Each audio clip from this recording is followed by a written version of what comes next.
Half of the iRacing World Championship Grand Prix Series is in the books, and now it's a chance to regroup, rethink and reanalyze where we are in this championship. Martin Kroenke has done something that no one has been able to do since 2011. Get to this middle portion of the season as the championship leader. Gregor Huttu isn't that far behind, but realistically, we're now looking at a three-horse race with Kroenke, Huttu and Olli Pakala looking as though they will be the ones fighting for a championship. Now we go to iRacing's newest track, the Autodromo Enzo Edino Ferrari, better known of course as Imola. This track has been a fixture of motor racing for years, as we welcome you now to qualifying here on RaceSpotTV, streaming live on iRacingLive as qualifying is already underway. 10 minutes these drivers have to go as fast as they absolutely possibly can. You can see Kroenke has already set himself a time. 1 minute 18.102. Andre Borcha along in second place. No one else has yet set themselves a qualifying time as Will Vincent, Rachel Whiteford here, welcome you to the RaceSpotTV booth. We're on board then with the driver of Gregor Huttu. He exits Tosa, working himself now down towards Piratella, turn number 8. And Rachel, what we know about this track is it's fast. What we also know about this track is that qualifying is going to be critically important, especially as you've got that very long straightaway from turn 15 through to turn number 2, which means that we're likely going to see a lot of DRS trains today.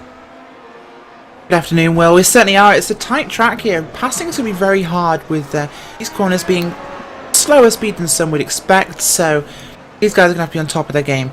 Qualifying will be everything. Expect drivers to make up 1 or 2, 3 spots, but passing groups of cars, it's going to be impossible almost. So get what you can whilst you can, and the track is clear, so try and get as close to the front as you can possibly manage. Gregor Huttu, I believe he's about to start a lap, Will. Yeah, indeed. There we are. Gregor Huttu then. He is now on to a flyer. We can see Mitchell de Jong starting a lap as well. There you can see de Jong then in the VRS Carandis Sports Machine. Now, Antoine Hegelin has set himself a qualifying time. Got a couple of people on hot laps right now. That includes this driver, Olli Pakala, who just exits the Acqua Minerale corner, now down into the Variante Alta. This is a very difficult chicane. You can see there that you've got the 2-stage curbs. If you get it horribly wrong, there is a concrete wall on your right-hand side, which you can then end yourself into.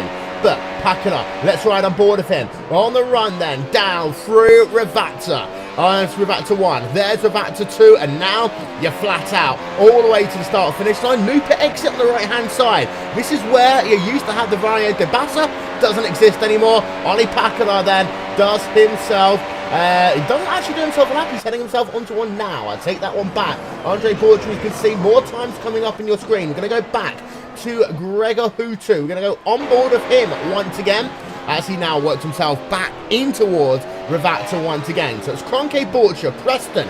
Good qualifying by Preston and by Carroll there. 2 Apex Racing drivers. Yuta Saito in 5th, then Oliveira, Kolak and Meglek. They are your top 8. Gregor Huttu then crosses the start-finish line. Where's he going to go? It's only P5 for Mr. 5-time. Yuta Saito, we talked about, he's up into 6th place. Olli Pakala then. We need to turn our attention to him and also Mitchell de Jong. De Jong upsets Huttu for the time being. De Jong's up into P number 5. That moves Huttu down into 6th. And now it's all eyes on Olli Pakala, Rachel. It certainly is. Of course, Olli Pakala, we've been told before this race, he's actually running today using the Oculus Rift VR system, so could certainly be something of an edge for Olli, Will, because he's going to have an easier chance of time of visibility, but looking at his mirrors slightly easier. You can look around, judge distances to other cars slightly better than you might if he was using triple screens. So could see some interesting racing from him. Keep an eye on that one. But what I say, Will, Andre Borcha, second at the moment, provisionally. Incredible time from the VRS Coanda driver. That's the closest we've seen him to the front of the grid in a long time. Indeed so. So it looks as though Coanda definitely have got themselves set up here at Imola. Mo Garfilo works himself then past the start-finish line. What's he going to do? Well, he's going to put himself onto a lap now. A lot of people waiting till late to get themselves laps done. Olli Pakala, can see he is on track, and that is the section down at Piatella. No, it's not. That's the exit of Rivata. There we are. We're back on board of him. So we need to know where Pakala can go to third place in the championship and get front row. This will be very good for him. He crosses the start-finish line, and Ollie Pakula is doing nowhere in this event. He's struggling big time in qualifying. Graham Carroll, though, is having a fantastic day. Here's the thing, Rachel. You've got yourselves 3 Apex Racing UK drivers in the top 5. Berriman in 3rd, Preston in 4th, Carroll in 5th. Certainly is an interesting development for them. We've been talking about their qualifying improving well. This is a sure sign of that. Technical track, and wow, he does seem to succeed. They had a great qualifying last time out, let's not forget, at Montreal. Another tough technical racetrack. So looks like Apex have certainly got the suspension on this car absolutely dialed in. Doesn't look like we can say the same thing for Team Redline. Indeed. Redline seem to be struggling and struggling badly right now. And I always say, this is a series about momentum. Alex Simpson, actually, he is the one driver struggling in an Apex Racing UK driver, but that's because he's not actually set a lap time yet. There we can see Alex Simpson in that 05 machine. That is on the exit now of the Variante Alta, heading himself down towards the Rivazza. Double Apex, double cornered, turn 14, turn number 15. We want to turn our attention then back to Gregor Hutu because he is on another lap.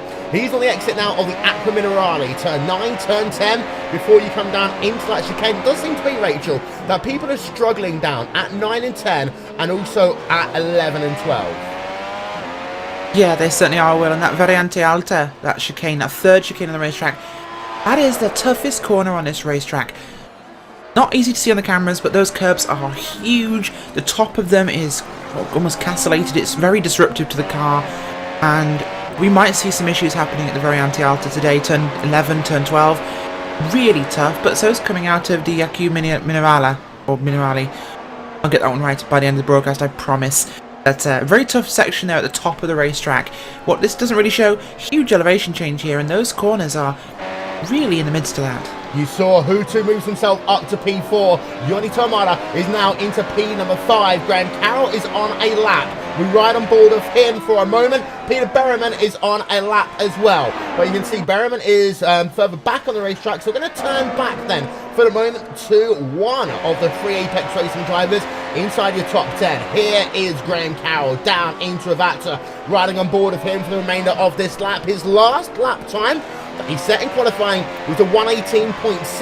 A 118.4 will get him past into that second row of the grid, and it's a 118.4 for him. Does he get the qualifying? Will Simpson here. It's P5. It's P5 for him then.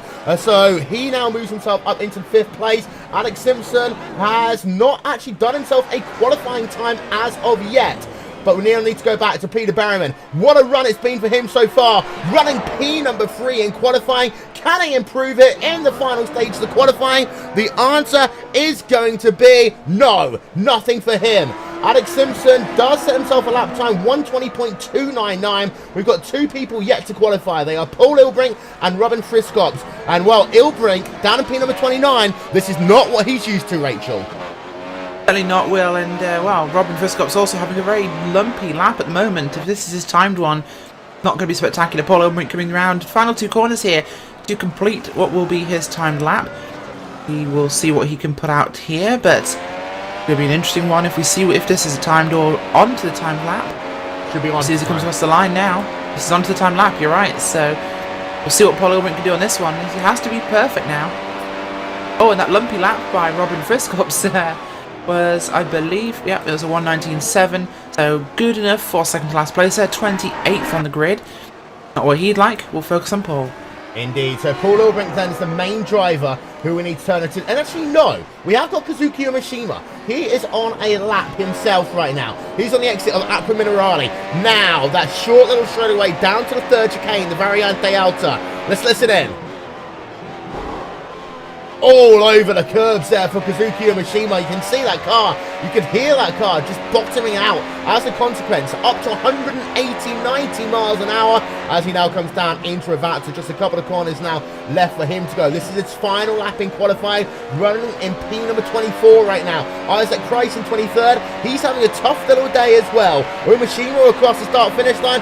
What can he do here today? The answer's going to be he moves himself up into P number 11. So good job by him. Now, Isaac Price, what can he do? The answer, he's going to look as though he might remain. In fact, no, he's heading himself towards Ravata. So he should have himself one more lap to try and go Ilbrink aborted. Ilbrink's not going to be able to do it then. So Ilbrink P number 30 only for him. But Isaac Price then crossing the start-finish line. He's now onto his final lap in qualifying. And Rachel, Price really wants to be inside your top 15. He certainly does, and I think he's aborting this one as well. He's got a time in there. It's good for 30th, which is good enough for the race, but starting last there for Paul Ilbrink of the Radicals Online, that is not what we expect from him in terms of pace. Very unusual from those guys. Yep, so Isaac Price, you stay on board of him then as he ends himself through Tosa, turn number 7.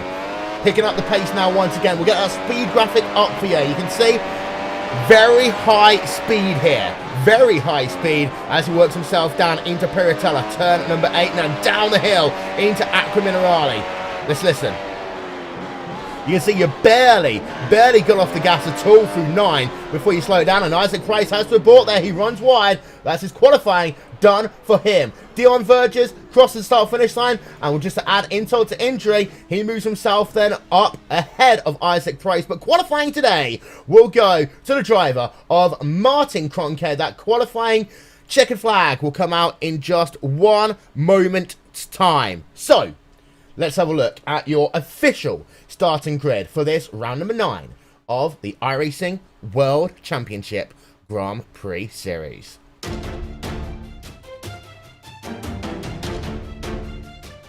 There we are. Martin Kronkhe leading the championship and dominating in qualifying by a quarter of a second over Andre Borcher. It's a VRS co-added SimSports lockout on the front row of the grid. That is one of the best results we have seen from Andre Borcher in quite some time.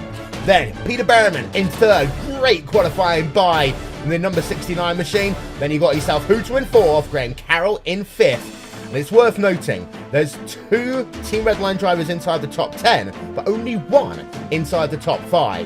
NX Racing's Yoni Tormana in P number 6, Riley Preston for Orion. What a day by him, he's in P number 7. Then Mitchell de Jong, Martin Piatella and Alexei Usiokola round out your top 10. Cycle on back, Umashima struggled in qualifying, we expect him to be fast in the race. Hapala in 12th, Ollie Pakala all the way down in P13, Marinus Kolak in 14th, and Yuta Saito rounding out your top 15. Couple of people to note as we go back in your grid.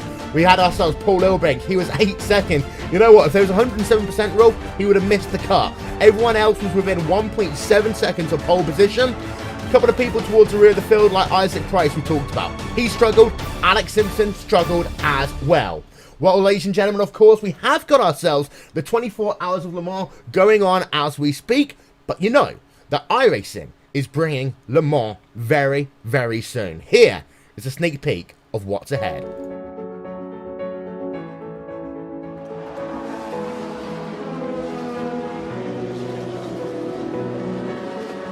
First time going to Le Mans, a lot of people were talking to me and they said it's something different, and I always had to get used to new racetracks, and I never had a problem. It was always quite easy to adapt, and so when I went to Le Mans I thought that's just another racetrack, you know, what are they talking about? Going out there first time, it was really something very special, and I realized in the first few laps, they are right, that's something different. Le Mans is so fast. Wherever you accelerate, especially with a prototype, you are over, let's say, 150 miles per hour. So whatever corner you exit, you just push the throttle twice, you shift up, bam, bam, bam, 300 Ks. Going there, I realized everything you have done before was nothing.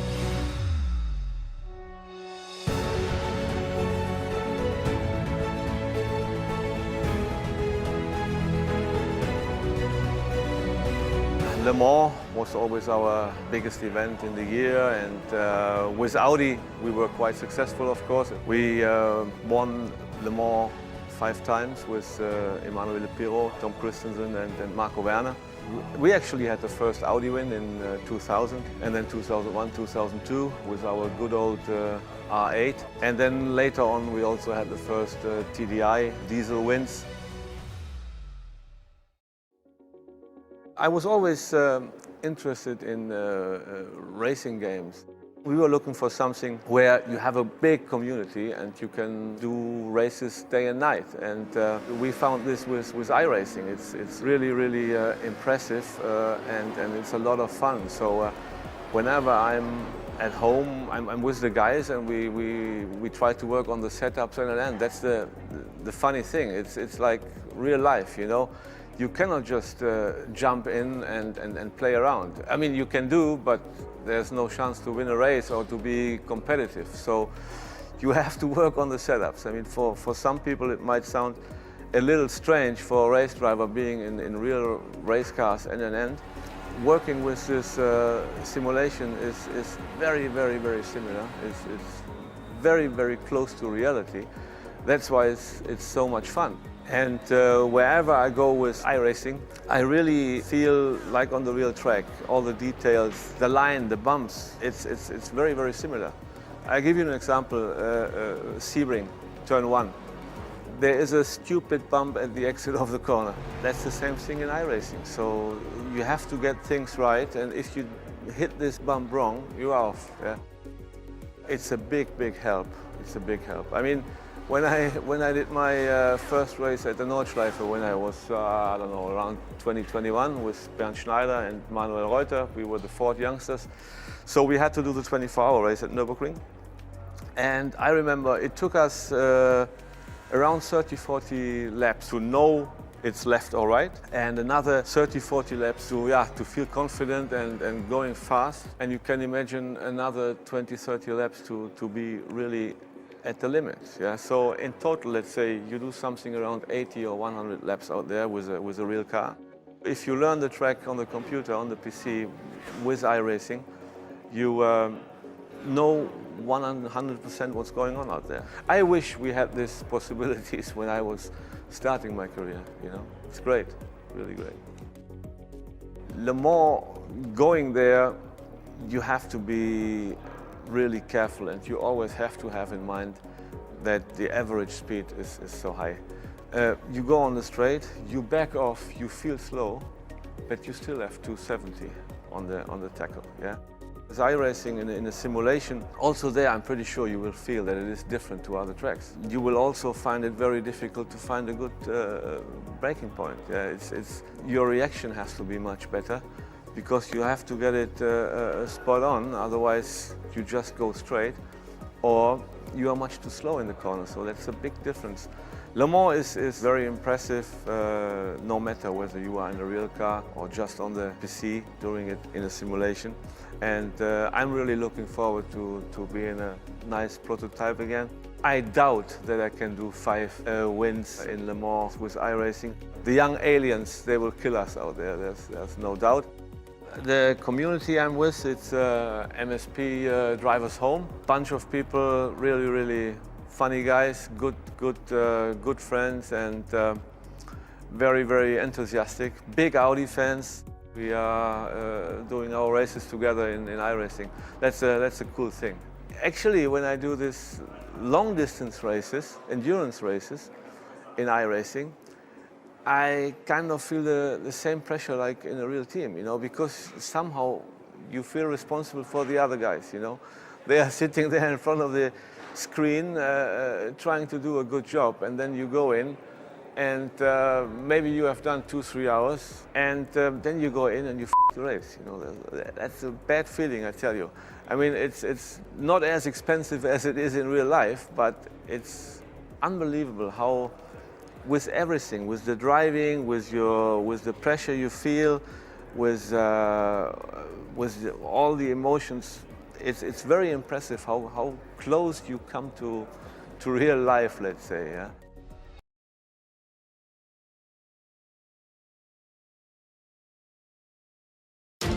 Welcome back, ladies and gentlemen, to coverage of the 9th round of the iRacing World Championship Grand Prix Series. Let's go right ahead and look at a lap on board with Mr. Martin Kroenke, who gets himself pole position for this event. This is the very fast turn 1 section. Now you come down into the Tamburello chicane, of course the site of the 1994 accident for Ayrton Senna. Exit, use these low curves. You have to abuse the low curves here at Imola. Now you come down into Villeneuve. It's a very fast left-hand flick. Slow it down for the second part. Then it's a short straightaway before you come down into Tosa, the slowest corner on the racetrack. Get yourself a good exit out of here. Now you pick up the pressure as you've got yourself a little kink before you come down into turn number 8. Priatella. It's a sweeping left-hander, which got a second exit, really, you can see, dancing down the hill. Now into Acqua Minerale. Barely get off the throttle for the first part, slow it down for the second, then you've got to get yourself a good run as you go from downhill to uphill. Now, a little bit of an incline into the Variante Alta. Expect to see some drama at this corner throughout the course of this event. Now you push it. You push it all the way down the hill before you come into 13-14. This is the Ravazza double apex left-hander. Slow it down for the first part. It's enough of a little straight to just go up a gear before you try and come down again. This is where the Variante Bassa used to be. Pit entry on your right-hand side. Sling it towards the start-finish line. That is a lap from Martin Kroenke, who gets pole position here today. And that is an important thing. Because, Rachel, I said at the top of this broadcast that since 2011, there's never really been a situation like this. Now Martin Kroenke has a shot to really take command of this championship. If he wins here today and Hootie doesn't get a podium, then we are considering having Martin Kroenke as your championship favourite. It's certainly looking that way, Will. Of course, Martin Kroenke in a great position right now. He's come off the back of some really stout performances. Of course, Gregor Hootie did win at Watkins Glen, but well, we saw a commanding performance at Montreal. That is a technical track. Imola is a technical track. Expect Martin Kroenke to be a firm favourite here today. Coanda have the right car underneath them for these sort of tracks. This should be a really telling race. Barring any issues, it's going to be great. Of course, the first couple of corners are troublesome, so everybody will have to watch out. Mitchell de Jong, Martin Piatella. Interesting to see that some of the kind of guys have nailed it, some others not so much. And it is worth noting, Rachel, that you've got to put yourself into a position as a team to work together at this stage of the season. It does look as though that Coanda, Kroenke and Borcha have got very similar driving styles, and we can see that. De Jong, of course, yeah, he's not able to be as active with his real-life racing commitment. Piatella still qualifying in the top 10. We expect him to be anywhere between P5 and P10 naturally. But Coanda overall still doing a good job, and I think that teamwork is what's going to put them above Redline. Because, yeah, you've got Hootie, you've got Alexei Siakola, you've got yourself Olli Pakala. But I know for a fact you've got 3 very different driving styles at Redline. That makes it a lot harder when you get to setup building. It certainly does, and that's obviously an advantage that Coanda have, Will. And I think that's going to be a major factor for them, but at the same time, they have really found something recently, and to see Andre Borcha up there for Coanda, after really running around the bottom end of the top 10 for a season and a half, this is an impressive turnaround. We saw them struggle at the start of the season. They have worked out this car, and I think that is really showing now. They're going to be really hard to beat. If Borcha can stay with Kroenke at the start of this race, Berryman can stay ahead of Hootie. Of course, we know Gregor Hootie is a king of starting races. We saw his launch at Montreal. Incredible start by him. If these 3 can stay ahead of him for the first couple of corners, he's going to be in a really, really bad position. And the key thing in that is you've got to make sure that if you're the 2 Coanda drivers, you don't get past in the first couple of laps. Because I think Borcha is going to play the role of Eddie Irvine 1997 at Suzuka, just having to be that rear gunner to allow Kroenke to stretch his legs. There we can actually see Gregor Hootie. He had a bit of a miserable qualifying session here today. We're going to ride a couple of corners on board of him. This is him working himself down into Ravazza. It just seemed to be that the car wasn't hooked up on those low curbs, Rach. It certainly was, and there are some serious curbs here at Imola that will really upset the car. These guys have to watch out for them. Of course, looking through your lap, you have got some fairly decent curbs running through Brigado and Tamburello, Villeneuve, and of course, most importantly, through Acqua Minerale and Variante Alta. Variante Alta being possibly the worst of all of them. That is a really abrupt corner with huge curbs. But it can be quite upsetting at Piratella. That's a tough corner, fast left-hander downhill. A lot of runoff, tempted to use too much, and it can bite you. And of course, I talk about momentum. After this, we have a summer break. So there's a lot of people up and down the field looking to make a statement, make an impact here today. Apex Racing UK, it is going to be worth talking about them because Pete Berriman and Graham Carroll inside the top 5. Fantastic, fantastic job by both of those drivers. And it does show the fact that really we are looking at the likes of Apex, the likes of Orion, and we just saw that. That's why Gregor Hutu's first lap was so bad, because of fact he just completely messed up over the high curves of the Variante Alta. But it's showing that really we've got Radicals versus Inex versus Orion versus the likes of Apex, all vying to be the third best team in sim racing right now. And it's so close between them that I couldn't actually tell you who would be the better team out of the 3 at the moment. 4. I completely agree, and I think it's absolutely great that we're seeing this level of competition, really making the series look absolutely awesome at the moment, rather than a very clear structured hierarchy with the old car where we had teams who'd worked it out and some teams who just weren't quite as good with the car. This is a new level playing field. Some teams have worked this out faster than others. iNext certainly one of those teams that we really have to put up on a list of teams that have really cracked this. Some incredible standout performances, but it's hard to really pick. The top 5-6 teams in this series are that close right now. It makes for incredibly exciting racing.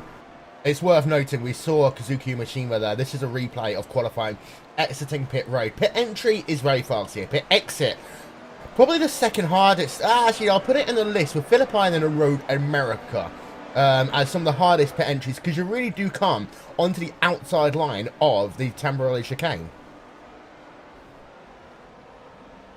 You can, it certainly can, of course. Tamborelli chicane is a tough one. You've just really got to make sure you get that one right. It's important to carry speed down towards Villeneuve. So important, because that's a very short run. Then you have to Tosa, so it'll be tough. Well, ladies and gentlemen, that is it for the qualifying portion of our show. Coming up next, we have ourselves a race, and it's going to be a very, very interesting race here today on RaceSpotTV, streaming live as ever on iRacingLive. Martin Kroenke got himself pole position, but we're not quite sure whether he and Borcha can hang on to that come the race itself. All we do know is Imola is proving already to produce some fantastic memories here in the iRacing World Championship Grand Prix Series, and our race coverage will kick off after these short messages. You're watching RaceSpotTV on iRacingLive.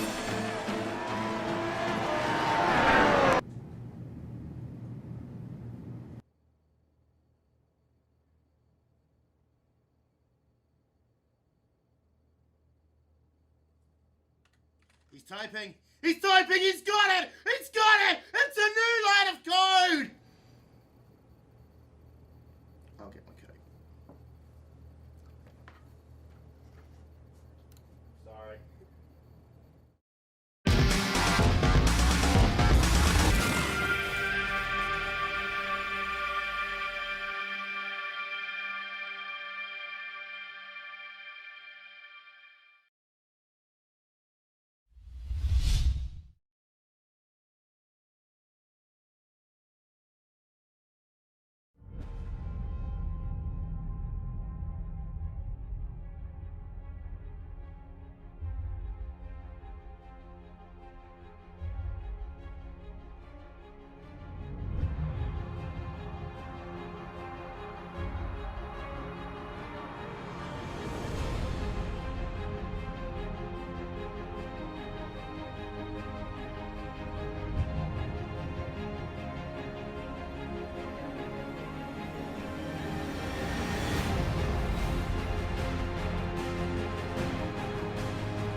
Welcome to the second half of the 2016 iRacing World Championship Grand Prix Series. Welcome to Imola, a track that has hosted Formula One racing under two names, the Italian Grand Prix and the San Marino Grand Prix, since the 1980s. It's a track that has been mired in controversy over the years. 1982, of course, it was at the centre of the battle between FITA and FOCA. 1994, one of the darkest days in the history of Formula One.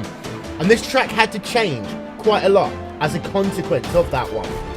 But now, this is a track that people love racing at. They've recently redone it. Turn number 15 through 17 is no longer a chicane. Instead, it's a flat-out run to the start-finish line. We added chicanes in 95 because of what happened in 94. But this is still a fun, a fast and a technical track to run at. In 2000, Jenson Button, in only his third F1 race, he struggled so much here because of the fact that he couldn't deal with those low curves, and low curves are going to be the order of the day. Being able to manage them, being able to run them, and being able to keep yourself, your car, and your tyres all under control. So, welcome ladies and gentlemen, Will Vincent, Rachel Whiteford here. We've got ourselves 4 minutes before we go down to the starting grid. As we say, you're running here at Imola. There you can see the race today. Well, it is going to run for a total of 62 laps. As you can see, the track is 4.8 kilometers. It's a nice temperature today, 79 degrees Fahrenheit. It is humid. That will really affect the drafting. And wind speeds of 13 kilometers an hour. That is something we all need to pay attention to. So, Rachel, Imola, Cronke, Borcha, front row of the grid. It looks as though that they've got this track nailed down. It certainly does, Will, of course, and Andre Borcher, I think, is going to be the wild card in this race. Whilst he might be playing the role of tail gunner to Martin Cronke, he hasn't been up this close to the front of the grid in a very long time. Expect Andre Borcher to be incredibly resistant to giving that spot up. Oh, as you can see there, that is the exit of Tosa. Now, we just saw one of the NX Racing drivers go off that. This is the run down to turn number 8. You see there, we've got drivers on their warm-up blasts for about 10 minutes, as it normally does here. As we'll just give you the opportunity quickly to run through your starting grid for this event. One more time. There's Cronke, VRS Coanda Sim Sports. Andre Borcha, VRS Coanda Sim Sports. And then Peter Berryman, Gregor Hutu in P number 3, P number 4. Very quickly, Rachel, Berryman in that third place could well be key to today. When you stay ahead of Hutu into turn 1, well, really turn 2, then this is really going to change the complexity and the outlook of this race. Absolutely, and what I said for Borcher applies for Berryman also. Both of them want to prove themselves, both of them want to reinforce that good qualifying position, so expect them both to fight tooth and nail for this one. It could be a good chance for a different Apex Racing UK driver to get towards the front there and score on the podium. I'm sure that will be fresh on his mind. Yeah, and he's talking about our P number 6. Hey, it was 8 races ago that he set the iRacing world on fire in that NX Racing machine. Alexei Yusiakura, he's all the way down in P number 10 here today. Kazuki Mishima expects him to move up quickly through the field here today. Yuta Saito also in 15th place for Radicals Online. Now we'll go on back, you can see a couple of people are out of position. David de Corpus would like to win a little bit higher, same with Mo Garfilo.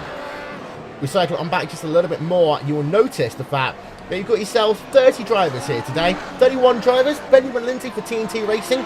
Didn't set a qualifying time, but by virtue of there being less than 35 drivers, he is going to be allowed to race here today. Rachel, give me a winner. I'm going to have to say Martin Cronke. Well, I think he's got the momentum from the last couple of races, and he's got the starting spot that will gift it to him if he can hold on. Martin Cronke is my pick. I think it's his championship to lose now. I'm going to ask Hugo Louise to do the same. He's on cameras today. Unfortunately, Johnny Simone can't be with us. He's got himself a little bit of a throat infection. So, Johnny, get well very soon. Also want to give a shout out to Lena Geed as well. It's her last ever Le Mans this year, of course. One of the most inspirational women in all of motorsports. We come to new projects in that number 7 car after this event. However, we wish her well in her future endeavours. I want to give a shout out as well to Istvan Balao for, in such short time, giving us this fantastic camera pack here today, and also And1 Design, the official graphics partner of RaceSpotTV. There's a look then, up above at this track.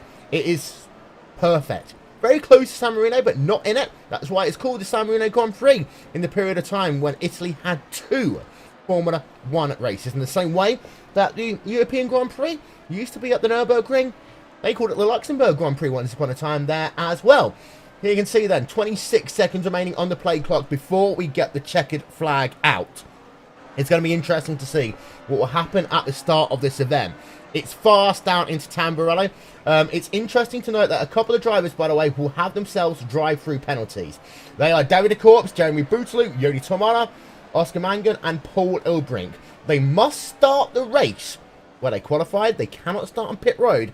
Their drive-through penalty must be served between lap number 1 and lap number 3. Checkered flag is out.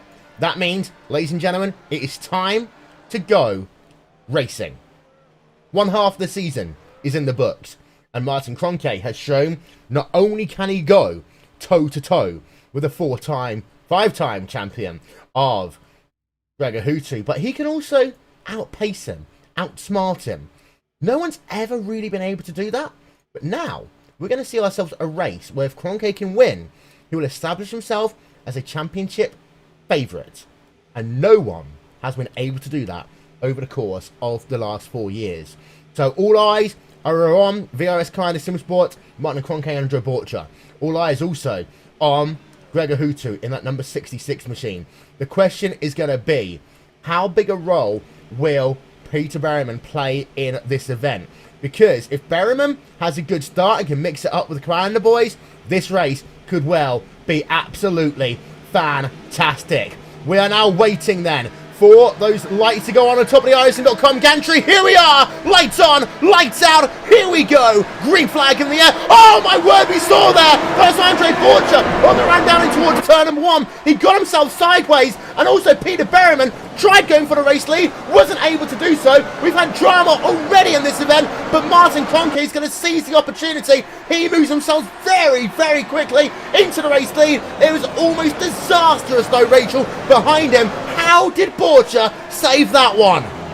Oh, terrible start for Andre Borcha there, Will. He had a real slip and he goes to the left. That creates a 4-5 wide situation. Absolutely incredible control from all the drivers there not to have a crash, but the guy who took advantage, that NX racing car slipping through, was Yoni Tamala, who just snuck past Hutu. He will be a tough car for Hutu to shake. But don't forget, Tomala will have himself a drive-through penalty in the first 3 laps of this event, so he got himself a fantastic start. What he's trying to do now is minimise the damage he will have when he has to pull through pit road in just a little bit. Here they are then, the laps tick off quickly here, 62 of them spin! Sorry, we have Ollie Pakler involved in an incident there, further back in your field, with, I believe that is one of the cars from... Imola. It's another red line car. Alexei Isiakola and Ollie Pakler having an incident at the 3rd chicane. Yeah, indeed. Look at that. That's Iakola trying to go down to the inside of the driver of Mogar Philo, and he gets himself in touch there with Mogar Philo. I think I just saw Yeni Tomala. Yeah, he's just coming towards pit road. So we talked about that drive-through penalty. He's taken it early, but a lot of action happening here on the opening lap of this motor race. One thing, Rachel, Kroenke's disappeared. 2 seconds, lap number 1. You don't get that in the World Championship Grand Prix Series anymore. Yeah, that's quite a Mercedes for him to be pulling right now. He has disappeared. Just over 2 seconds to Peter Berryman there. Incredible gap. Hutu in 3rd, of course, but hot on his heels is Mitchell de Jong in one of those very fast VRS Commander cars. So is Andre Borcha. Hutu will not remain unmolested for long, but Kroenke, 2 seconds? I can't believe it, Will. Well, it's worth noting, Peter Berryman runs in 2nd place in this motor race. The question will be, what is the raw pace of that Apex car compared to that car of Hutu over the next couple of laps? Because if Berryman has got the raw pace to carry on where he is and Hutu can't get past, well then this race is Kroenke's. Pretty much signed, sealed, delivered already. Riley Preston, Andre Borcha side by side. In towards the back today will come the winner of this battle. They're going to make contact. And turn around goes Riley Preston in the Orion Race Team car. That will surely be reviewed after this motor race. But Andre Borcha having a tough day here today. Riley Preston looking very, very angry after that one. Oh, absolutely. That was a big miscommunication on both parts there. I will go to Stewart's review, I'm absolutely sure, Will, but wow, early to be getting that excited. Yeah, there we can see then the back end of that incident from Riley Preston. We're going to see if we can get ourselves one more look at that one. This is going to be riding on board of him. And this is on the run out of the Variante Alta. You can see he gets himself a good run, moves himself down to the inside there of Andre Borcha. They two come down into the corner. That's all on Borcha really, Rachel. He just hit that inside curve, bounced across the racetrack into Riley Preston. Yeah, he did. That's not a great thing to happen. Just keep an eye on this, Will. Martin Kroenke, another 0.8 of a second that lap. He is gone, and Hutu is not catching Berryman fast enough. Or, and I'm going to say the S word already, strategy. Maybe this could be a two-stopper by Kroenke. We were talking to some people before the start of this race, and they did imply that this should be a one-stop event. However, in the case of if you can pull away a huge gap early, you might try and do a two-stopper for tyres only, because of course these guys don't refuel anymore, but they might try and overuse those tyres early, get themselves a competitive advantage, and see if they can make it work. Now, Hutu closed up to 0.2 of a second down into Ravazza, but I'm just having a look at the speed chart there. Hutu does get a tow over Peter Berryman, but he's not got enough to make a move really down to any of these corners. I think his best place, Rachel, the best place for anyone will be down into Ravazza. Yeah, absolutely. That's a great spot to make a pass here for Gregor Hutu. He's certainly up on the back of Berryman. He's got a chance here. This has to time this right as they're running now towards the hairpin that is Tosa, up towards Piratella, that fast left-hander. I'll be able to have a quick look, but I think he might take a peek, Will, on the run towards Aki Minerali. That could be a chance. Yeah, he closes up to about 1/10 and a half, but he has a downshift, and that cost him a couple of tenths of a second there for Gregor Hutu. It's just behind his There's a bit of battling going on. This was between the likes of Graham Carroll, Marta Piatella, Kazuki Umeshima. Hey, Rachel, I did say Umeshima will be up. He's up 3 places already in this motor race. Yes, there's been some people with drive-throughs that they've had to deal with. As Hutu, I just noticed that, Rachel, Hutu does not like those high curves down the Variante Alta, and because of that, he can't get close enough at Ravazza. That is definitely a thing, Will. I think you're right. He's really not wanted to go near those. That car feeling unsettled very easily, we think. He will be in DRS range here, I think, but will it be enough? No DRS for Gregor Hutu. He is not in range for that DRS flap to activate on his Team Redline car. He will have to sit behind him. Yep, they just arrived at the braking zone. Not going to be there in time. No advantage to him, but yeah, that car really doesn't like curbs. He's definitely taking a more conservative line, so Hutu really going to be hampered here trying to pass on a narrow track where there is so much curb to use. Yeah, and as I said, Jenson Button had the incidents back in 2000. He couldn't attack these low curves the way you need to at this racetrack. It's very, very tough to actually understand this track. Most cases they tell you to just touch the curves, don't abuse them. Here you kind of have to. As we go back on board, as we've got Riley Preston turned around. This is the second time he's had an incident, and I think that's going to be him classified as out of this event. Yeah, he's parked it into a wall there. I think that's on the exit of Tosa. Let's have a look on board of him. And this is the driver of Riley Preston then. Comes down to the inside of the car at Tosa. He makes contact with them. And yeah, that car nudges the wall. Riley Preston, Rachel, out of the event. Yeah, not what he'd like to have happen in this one. He was saying before the race he'd like to make it past lap 3, maybe as far as lap 10. Well, he's kind of gone halfway. He's on lap 5, so hearted away there for Riley Preston. Improvement, but it's not what he'd like, I'm sure. Just take a look at the moment at Mitchell de Jong. He's about a second back here, Will, from Hutu and Berryman. That car using a lot more curbs, with the driver much happier using curbs, so he is gaining here, and he could start to worry Hutu when Hutu isn't quite as prepared to pass as he seems.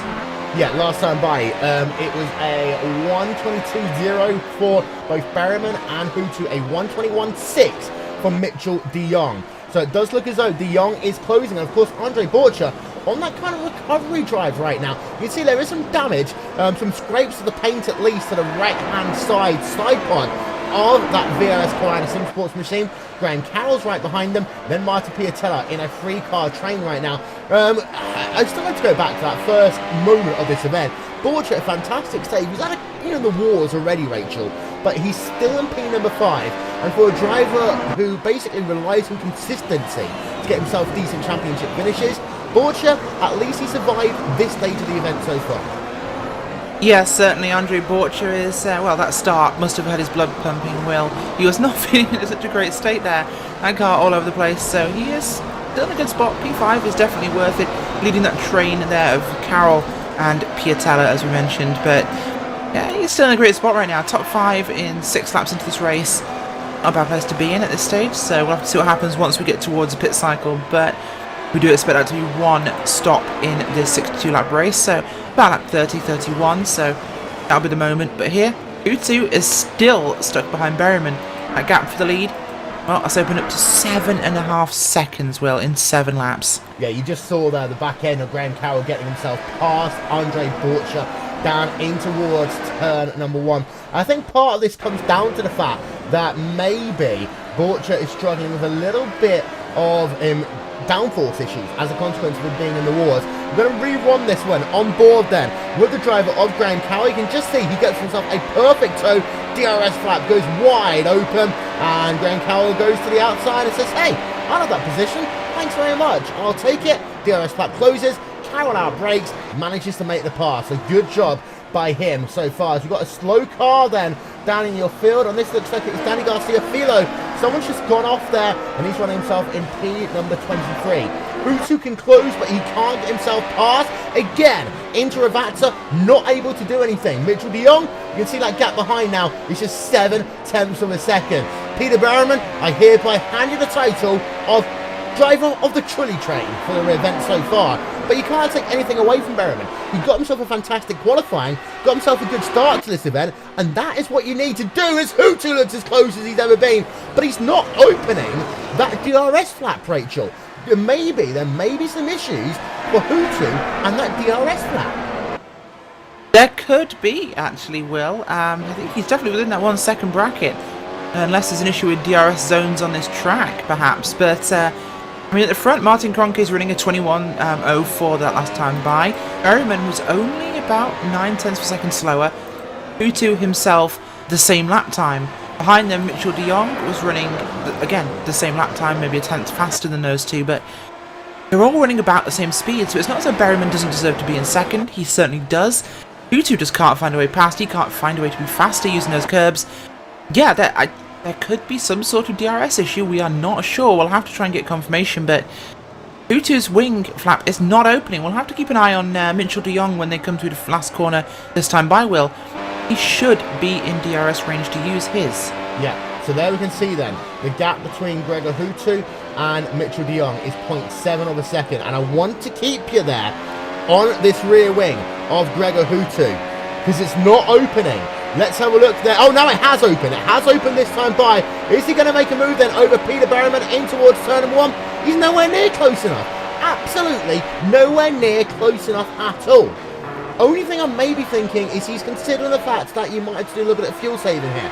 But none of these other drivers are seeming to care about that. Maybe he's doing a little bit of tyre preservation, but why would you do that in a train of cars? You'd want to have the clean air, not the dirty air around you. As the kick as dust there comes up from Mitchell de Jong, he now is right there in that battle, lap number 9 of 62 here. And we're going to get you your movers and shakers in this event so far in just one moment. But here's your top 8 there. It's Kroenke now by 9.3 over Berryman. Then Utu in 3rd, de Jong in 4th. Carroll, Piatella, Borcher and Umeshima, they are your top 8. As, well, I don't know, this is actually about as close as Utu's been to the rear of Peter Berryman as they come down in towards the Variante Alto once again. On board from the rear now of Peter Berryman, and we'll have a look at that gap once again.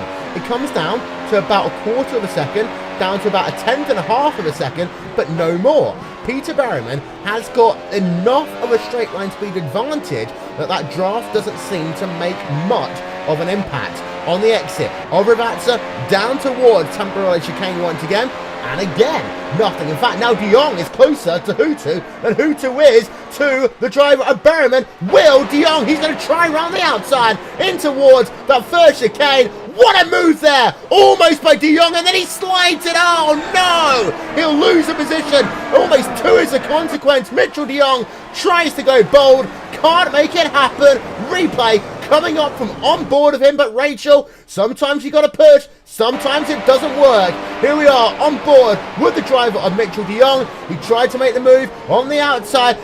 And you know what? He caught the high curve and the sleeping policeman. That's why it happened. Yeah, it certainly was. I mean, whoa, brave move there by Mitchell de Jong. He's castle in one piece, of course, which is great, but that was a huge difference there, Will, in terms of speed. We'd seen with Gregor Hutu's DRS Open versus de Jong's. Look at that difference in closing speed. There is something at play here. Whether Hutu is using this to save fuel or not, I'm not sure. Perhaps he is running lighter than he has in the past. We know he tried to save fuel at Silverstone, that didn't work so well, but yeah, big save there by Mitchell de Jong. Jorge Montana's in Nirvana has had himself a spin. We went off into the gravel. We won't call it a spin just yet. This is down at Piatella, turn number 8. This is one of the few tracks which still has a lot of gravel.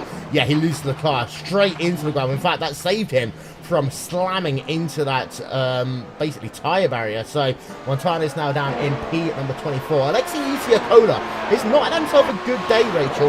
Down 3 places. And remember, there are people in this field who have had drive-through penalties as well. So Yakola's really struggling.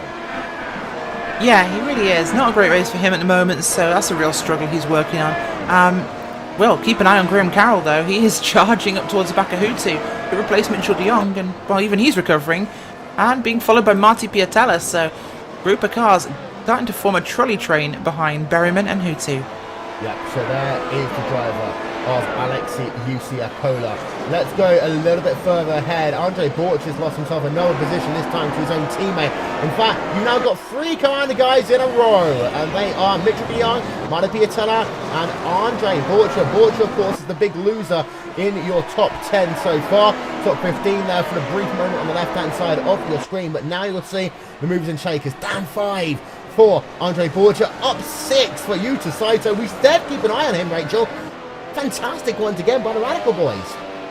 Oh, absolutely. Radical's team has always been one of those ones. If we talked about there being no clear second, third or fourth team, but Radicals have always had to be one of those top 3 teams. They have been impressive consistently. Racecraft qualifying, race performance, they're always there no matter what happens, and well, they always seem to find a way through, and that is what they're doing. But wide there by Andre Borcher on the back of that train. Just losing some ground there as he pushed wide on the end of Villeneuve. Actually, no, that's Tamburello, actually, I apologise. Villeneuve here. Just lagging back a little from his teammates, but these guys, this is turning into a 5-6 car train now. U2 really under threat. As you just saw, Yuta Saito is able to get ahead of Kazuki Umeshima. So now that is 7 places up for Yuta Saito. Much faster at this stage of the race. And actually, he will join that gaggle of cars because he's actually one of the fastest guys on the racetrack. Last time by, actually, Martin Conquet did a 121.0. Yuta Saito a 121.2. Saito is faster than pretty much everyone else inside of your top 10 right now. As we go back to have a look at Gregor Hutu on the exit of Tosa down into Piatella one more time. This is lap number 12 of 62 for those of you just joining us. Here are your weather conditions for today. Wind speed of 13 km an hour, air temp of 79, track temp of 90. So there's not much of a difference between the air temp and track temp compared to what we sometimes see, but the wind can play a big factor here, and it does seem to be that Hutu is still unable to close up to the rear of Peter Berryman. Last time by, 121.8 for them, or 121.2 for Martin Kroenke. He's now 13 seconds ahead, Rachel. Yeah, this is a ridiculous lead by Martin Kroenke. This car is hooked up well. Incredible performance. Just logging laps. He's not trying to pull away too fastly. He's got a good pace. He's running to numbers. Looking at his lap times in the last couple of laps, he's been doing solidly in the bottom end of the top 21s. Top end of the 20s. So just keep him within about 0.3 of a second. He doesn't want to stretch the gap too much, but at the same time, the gap is always a good thing. Maybe he is going to go for a 2-stop, we're not sure. But now that refueling isn't a thing, it's less of an advantage, shall we say. When you were taking fuel with the old car, the FW31 Williams, you could run the car lighter. It was a bigger advantage taking tyres and fuel on that stop. Now, just tyres. The drop-off at the end of a stint is going to cancel out what you gain. There we can see Martin Piatella running himself in P number 6. He's got himself in the middle of a Koina Sports sandwich as it stands. Piatella running himself in P6, Borcher right behind, and then you've got just ahead Mitchell de Jong. Lap on board then with Piatella. This is RaceSpotTV fan immersion.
That's what it's like to do a lap on board with one of the best sim racers in the world, Martin Piatella there for Commander Supersports. Berriman and Hutu, side by side. Hutu finds himself a way through. Finally, he finally able to do so. Gregor Hutu up into P number 2. Rachel, let's relive the moment as we go. Then from a look up above, this is down in towards the first chicane. He moves himself to the outside, gets himself the overspeed, and well, you get yourself to one quarter distance. Hutu comes alive. He finally gets past Berriman. Berriman doesn't really do anything much there, but they stay within. Actually, no. Hutu's pulled out 6 tenths of a second already in this event, so Hutu should say, hey, I need to start pushing quickly. I think Hutu was saving fuel in those early laps. I think he was running a delta for a number of laps to try and get a certain number saved, because he hadn't ever had that closing distance before, despite being that close coming out the corners. So Hutu was saving, then Hutu decided enough, now it's time to go past. Not sure what he's saving for. He's let Martin Kroenke get 14 seconds up the road, unless he's planning to fly up there right now and take the lead away. This, I guess, will be a strategy call we'll see resolve itself towards the end of the race, but yeah, huge difference to the previous 14 times down that front straight. Someone made a good point actually just there on our social media. He did something there, Gregor Hutu, that Mitchell de Jong couldn't do a couple of laps ago. Now it's worth going to see whether Peter Berriman will start falling through the field. The guy now right behind him is his own teammate, is Andre Borgia. Has had a moment down on track. We're going to go and have ourselves a look at that one, but Andre Borgia has had himself a moment. This looks like to be down on the run into the first chicane. And while Andre Borgia, we say he's had a horrible day already, he tries to look down to the inside of Yuta Saito, gets onto the grass, and narrowly avoids him, but gets turned around, he turns himself around as a consequence. Well, Rachel, Borgia's just not having the day of one of the best qualifying performances of his entire career. Yeah, it's really not. He slipped back to where he is normally running in the series. Well, not great to see. Still an incredible driver in that top 10 constantly, but we expected a lot more. This qualifying run from him was a great run. He'd had that car up in a great spot, and to see him drop back is a little disappointing, but not unexpected. Yep. There we can see then the two drivers running himself in P3, P4. Peter Berriman, Graham Carroll. Gap, 4 tenths of a second. Hutu, by the way, 1.8 already ahead of Peter Berriman. So Hutu, last time by, charging, but it's still worth noting, Rachel, that he was 4 tenths of a second slower than Martin Kroenke, as Carroll tries again, not able to do anything in towards that first chicane. Yeah, running into that first chicane is a tough place to do it, but it's a big long straight, of course. With that DRS, great opportunity to pass.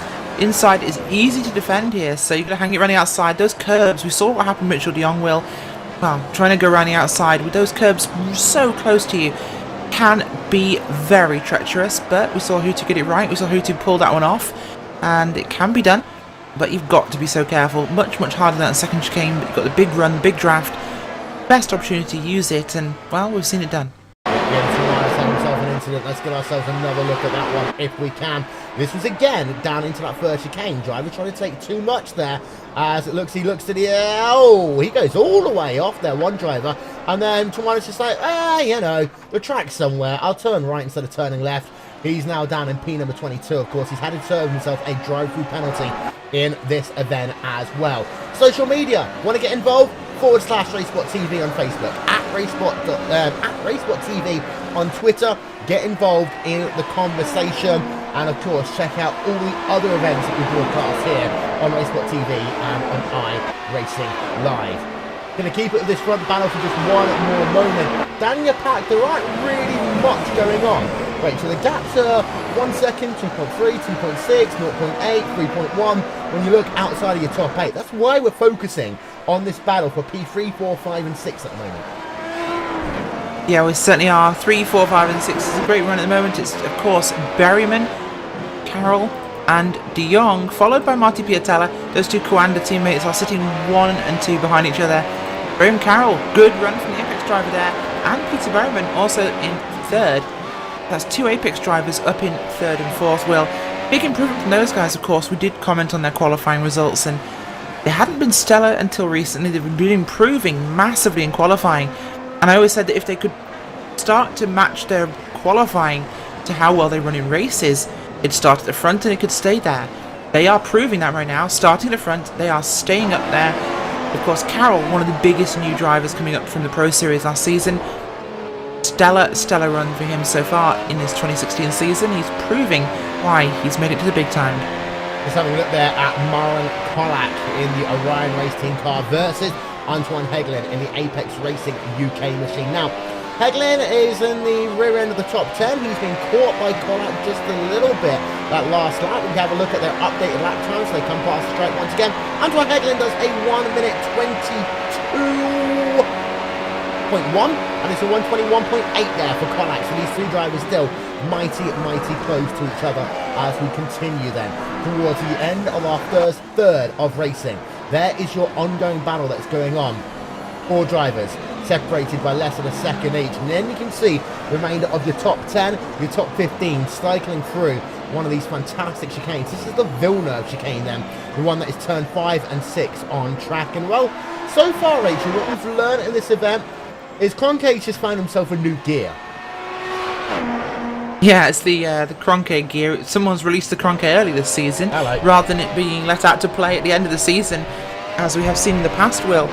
Martin Kroenke, with a stellar drive in this mid part of the season, I think he's realised this is where he was lacking in seasons past. This mid-season consistency, he's really delivering, this year.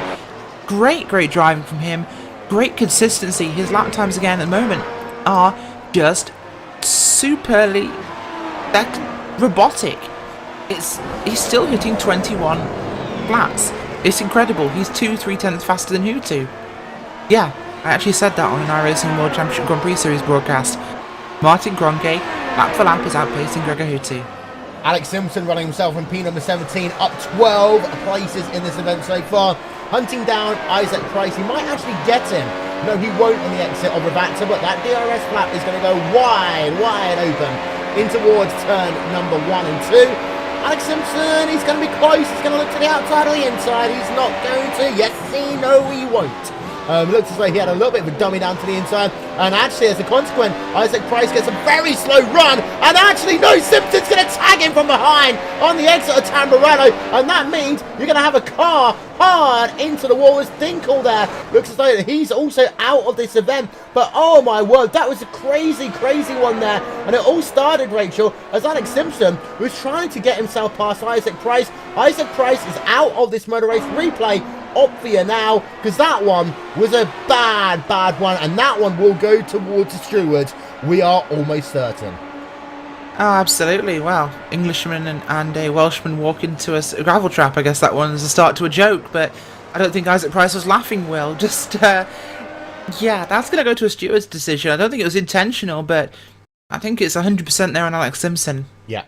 Unfortunately. You can just see the fact that Isaac Price ended up being turned around hard into barriers. He's out of the race as a consequence. So, and that one, yeah, is the fact that, yeah, we can see that Price was slow out the corner, but it's Alex Simpson's responsibility there to find a safe way past. He could have just flipped the throttle and got a better run into Villeneuve, but he didn't. He tried to be too aggressive too early, and that was the consequence, as Alex Simpson actually is coming down towards pit road right now.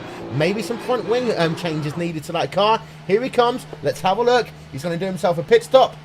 Yeah, he's going to get a new wing, we think. This is a long stop, much longer than what you normally see. 11.7 out and away. We've got Vinicio and Miko on pit road as well. He's doing himself a service, and he's out in 5.3 seconds. So Simpson needing a new front wing, Rachel. Yeah, I think it might be one of the end plates damaged on that wing, but you know, when you're in the cockpit of one of these cars, the high downforce cars, Will, you can really feel when you've got damage to the front end of that car. But in the same vein, you can also imagine it. You can tell yourself, I've hit that front wing, it's going to be damaged.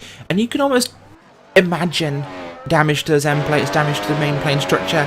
And you can come in for a preventative stop, and it might not be needed. But you know what? It's safer than going into a corner and having that front end plow because you haven't got any downforce. So best call there by Simpson. It's what they had to do, not what they wanted, but it's a safe move. Graham Carroll still unable to get past Peter Berriman. Your top 8 gaps there, down at the bottom of your screen. You'll notice Gregor Hutu 16.7 seconds behind Martin Kroenke. Peter Berriman is a further 5 seconds back. Then you've got Carroll half a second behind Berryman. De Jong right on the rear of Graham Carroll. Piatella right on the rear of De Jong. Yuta Saito coming to join this party right now. He runs in P number 7. And Yuta Saito, we know this guy can pass. He's your biggest mover in the field so far. Yeah, it's going to be interesting to see what happens, Will, when he catches this group. Will he start to harry the back of Marty Piatella there? Will he get between the two VRS Grande drivers? We will have to find out, of course. Radicals Online, definitely not a team to shirk at getting in the mix. Of course, Saito and Omishima, new drivers to that team, doing a brilliant job this season so far. But we'll have to see what he can do when he gets into that group. Saito running 7s. So he's about 10th to 2/10 faster, Will. He will be in DRS range, but with the cars in front of him also having DRS, welcome to the trolley train. So he might not go there too fast when he arrives in part of the train. Yeah, there you can see De Jong is 0.4 seconds behind Graham Carroll. Graham Carroll 0.4 seconds behind Peter Berryman. Now you have got Antoine Hegelin versus Marin Kolak in towards turn 2 they come. Hegelin not able to do anything, but this is an ongoing battle, Rachel, between the two drivers of Kolak and Antoine Hegelin. As last time by their lap times, well, Hegelin was faster than Kolak by 0.3 of a second. Yeah, Antoine Hegelin definitely was good running from him, of course, but still a long way to go in this race. We're lap 23 of 62, so just about a third of the way through. Field isn't spreading out how we thought. We definitely said there would be some trolley trains, and there are, so it's going to be exciting to see. As you'll notice right now that we've got ourselves Diego Oliveira versus Mo Garfido. Mo Garfido started this race a little bit further down than what he'd normally be used to. He is up, though, 4 positions in this event so far. Diego Oliveira runs himself in P number 15 in the Positive Sim Racing car. Last time by, it was separated by 1/10 of a second, but Philo is leading that charge and he's leading that battle for the time being. As we've got then about 4 or 5 different battles going on track. We're going to... Actually, Oliveira's just really fallen off that train for the moment. So let's go back to Antoine Hegelin. He's 0.7 of a second back as it stands. As he does a slower lap that last time by 0.2 of a second. But we've got that ongoing battle for P number 3 as Graham Carroll's moved himself past. As also Peter Berryman's lost himself a second position. Let's get ourselves another look at that. It looks as though the wheels have come off Peter Berryman for the time being. We need to get ourselves another look at that one. Peter Berryman does get himself back past Mitchell de Jong. We just saw the rear of that one. As that's 2 Coanda drivers coming together. It's all going wrong for Coanda Sim Sports here today. So much going wrong. Mitchell de Jong looks as though he might well be out of this motor race. But here we are. Here's a look at Peter Berryman. And this is a look from behind as the first pass. Graham Carroll then, to his right-hand side, is able to complete the pass in towards turn number 1. As Berryman gives him a little bit of room, this then gives the advantage to the driver of De Jong, who's then going to try and get past down into the second chicane. But then, we'll keep it with that. Oh, De Jong almost ran into the rear of Graham Carroll, but then De Jong has himself some issues.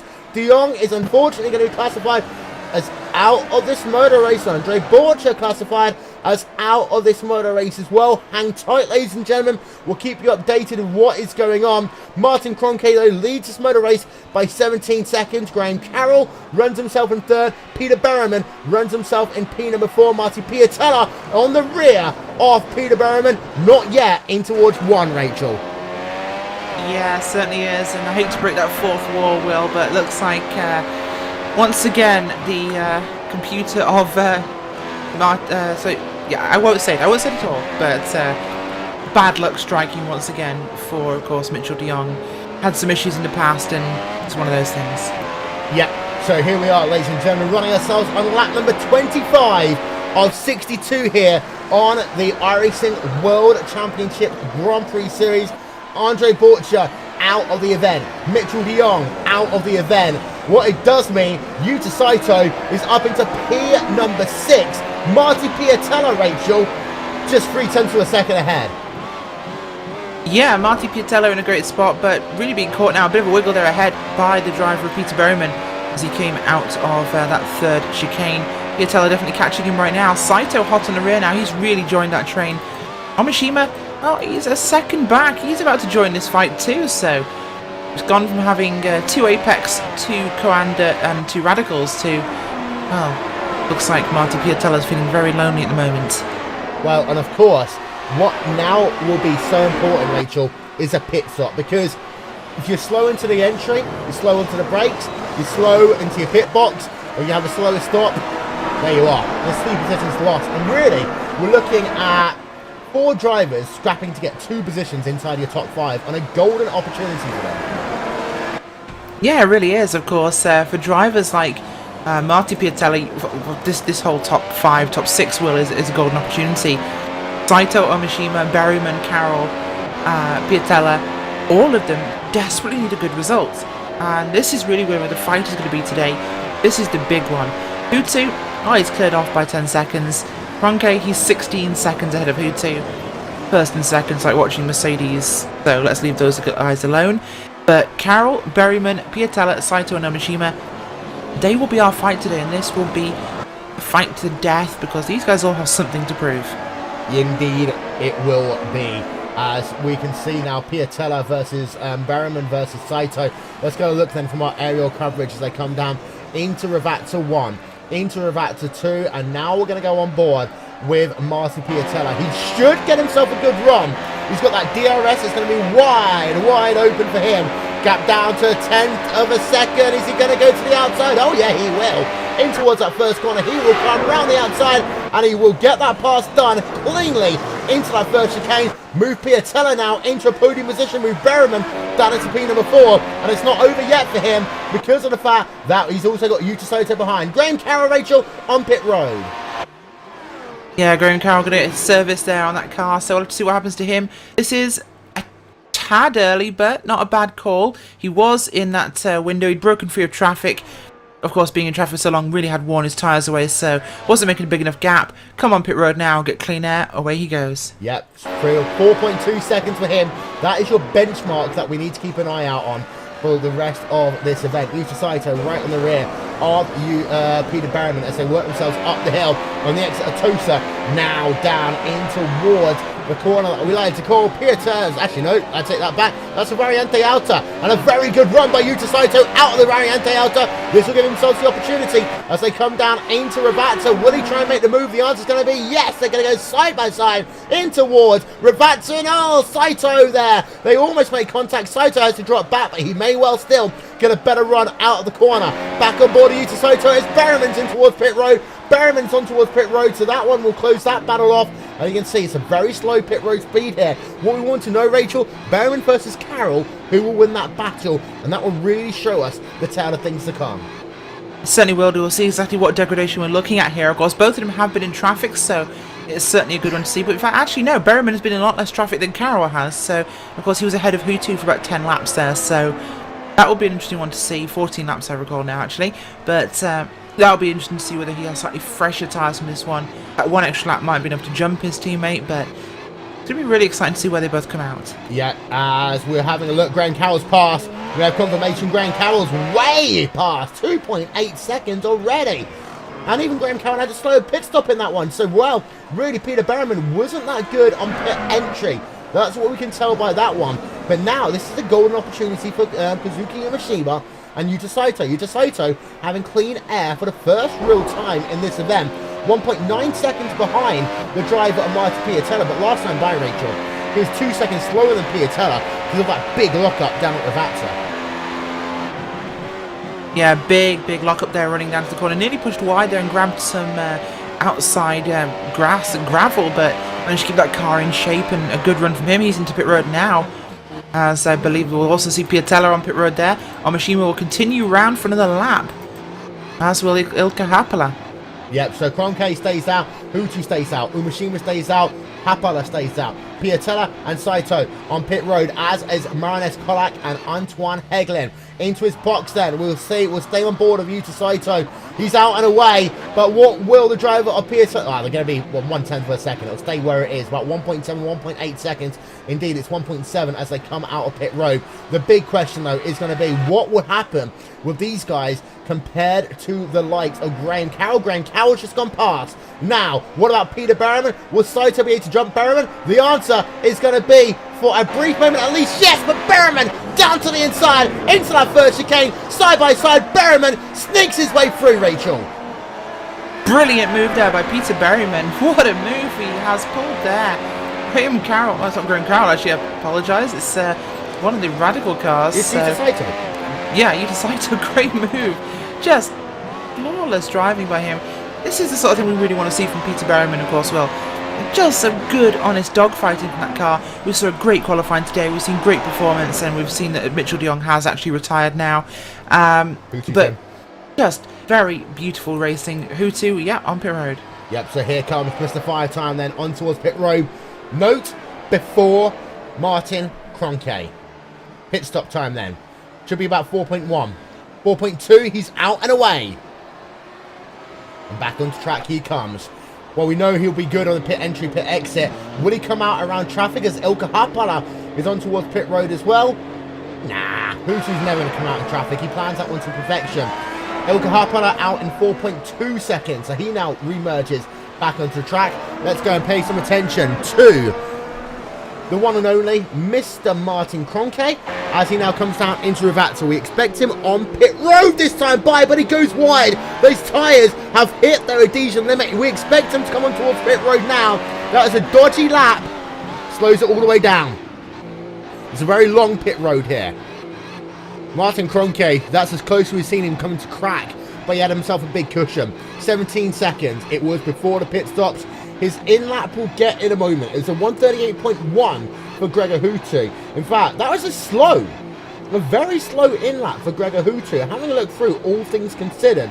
Having a look now for Martin Kroenke, 139.3 actually, so a very slow in-lap for Kroenke. That was also caused, Rachel, by what he did down at Rivatsa. But he comes out, 4.2 seconds, and that is his pit stop done. Now, just manage those tyres because we're halfway through the motor race. Yeah, this is a great time to come down pit road for Martin Kroenke. He's gone past that halfway point, Will, so this second stint will be a lap or two less. It seemed that stint he did in the first run was maybe a lap or two too far. But this is perfect for him. He's done the hardest part. Now he knows what to expect of the tyres over this run. He can do exactly the same thing again. He can control this run. And Hutu didn't make up any time in his cycle, we think. So this is really in his hands. Just be cool, be calm, and don't push too hard. Martin Kroenke, though, we saw that little mistake. He was trying to push hard for that in-lap. He was trying to be perfect. Martin, you are. So keep doing what you're doing. But, you know, he's doing a great run at the moment. He needs to keep that car underneath him. And he needs to focus on that. This championship, not this race.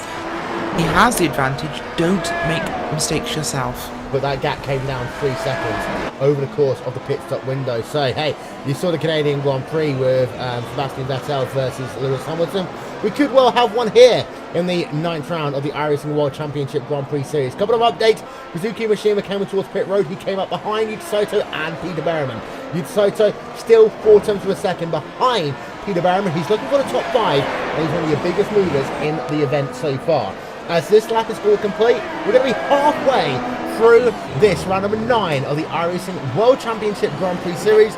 And that, ladies and gentlemen, means we're going to take you RaceSpotTV side by side in just 1 moment's time.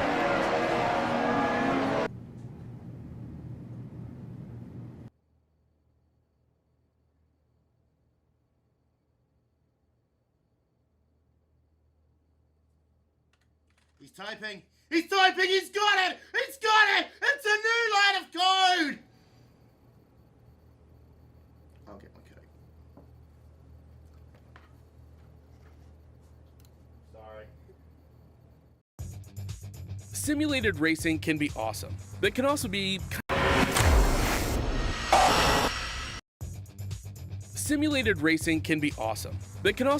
kind of a free-for-all. Interestingly, auto racing faced the same problem in its earlier days. Whether it was on the back roads, the beaches, or the city streets, the racing was fun. But there was always a certain level of chaos and danger, until some folks came along and put some order to all of this. Stuff like official racetracks, regulations about weight and equipment, and enforcement of standards. That's what gave us high-speed excitement, fast-paced action, and photo finishes. That's when racing became racing. The guys over at iRacing.com have made the same transformation in the world of sim racing. Sure, they've got the most accurate tracks and realistic cars out there, but that's just the start. See, iRacing analyzes the performance and results of each driver in every race. so you can be sure you're always placed in races where the competition will be tight, and that those reckless drivers who ruin it for us all are kept in the pits. Not to mention that with over 45,000 active members already in their vast community, you can find races day and night, so you can always get in on the action. You can even join a league of your favorite series. And since updates are always automatic, you don't have to worry about software and can focus on the track. Zip up your fire suit and check out iRacing.com.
Welcome back, ladies and gentlemen. Here's the situation.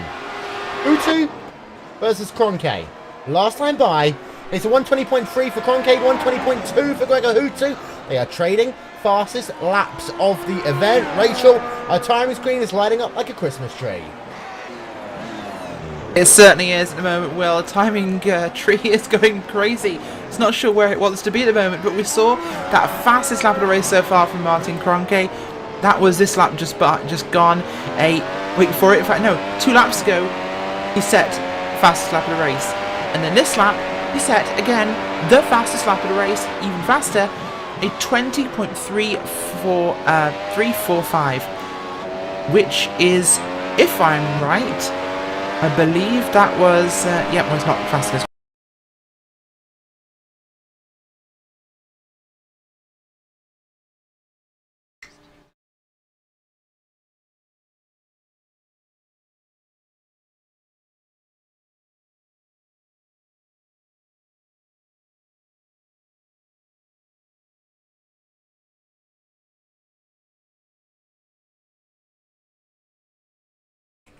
Yeah, ladies and gentlemen, we have got ourselves, unfortunately, a bit of an issue with our audio sound right now. So we are going to have to step aside for 1 minute. We will come back as quickly as we possibly can. We do apologize. We've lost all sound. We'll be back as soon as we can.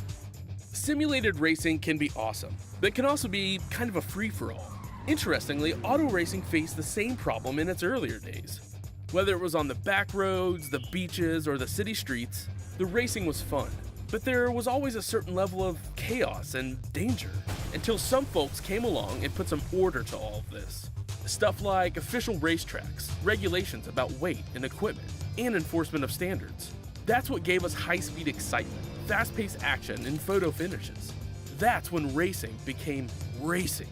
The guys over at iRacing.com have made the same transformation in the world of sim racing. Sure, they've got the most accurate tracks and realistic cars out there, but that's just the start. See, iRacing analyzes the performance and results of each driver in every race, so you can be sure you're always placed in races where the competition will be tight, and that those reckless drivers who ruin it for us all are kept in the pits. Not to mention that with over 45,000 active members already in their vast community, you can find races day and night, so you can always get in on the action. You can even join a league of your favorite series. And since updates are always automatic, you don't have to worry about software and can focus on the track. Zip up your fire suit and check out iRacing.com.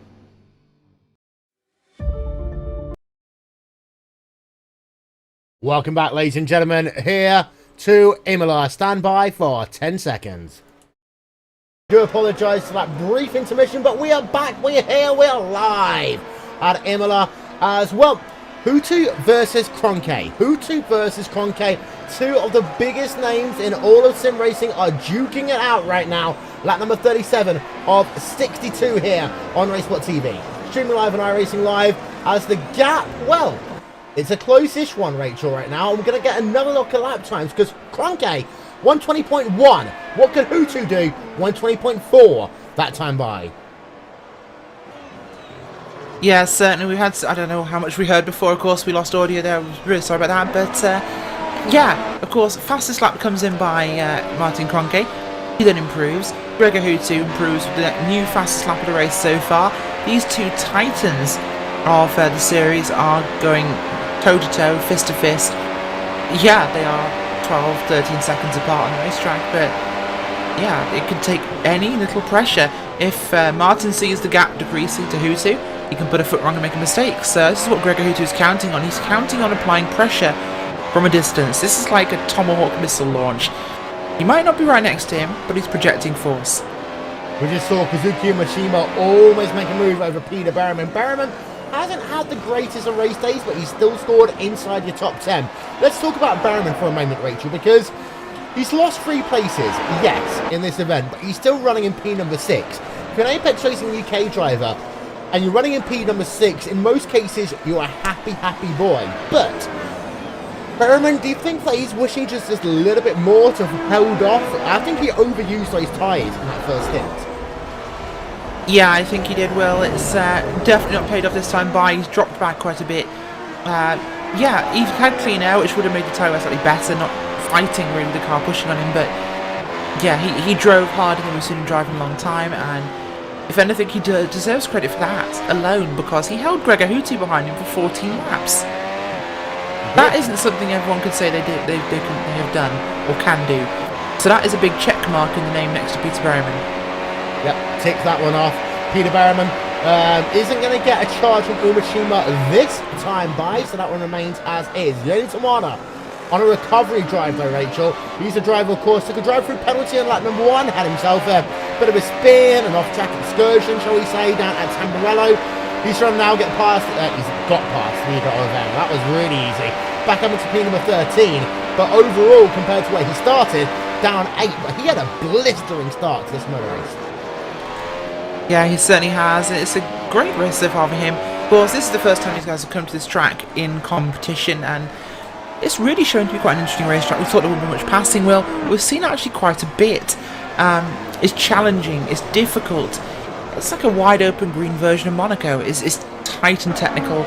It's an expressive racetrack. It has character, and the drivers are forced to drive the way the circuit wants rather than forcing it to comply to their cars. And I think that makes for some really incredible racing. Finland versus UK. Walter Piatella versus Graham Carroll. Gap is 5 tenths per second. Last time by, Carroll is faster. This time by, Carroll is faster again. Battle for the final step of your podium. Piatella for Ryan the Simsport. And you know what? I'm going to have to eventually ask Hugo this one, but I can't remember the last time Piatella got himself a podium. Carroll, I don't think he's ever got a podium either. Both of these guys now are fighting for one of the most prestigious titles you can ever have. A podium finisher in the iRacing World Championship Grand Prix Series. And well, both of these guys, I think, utterly deserve it, mate. Yeah, they really do at this stage. There have been some impressive runs from these guys, but To see them up there, this is awesome. Of course, Cronke and Hutu in the top 2 spots, but Piatella, Carroll, or Saito, it's possible at this stage.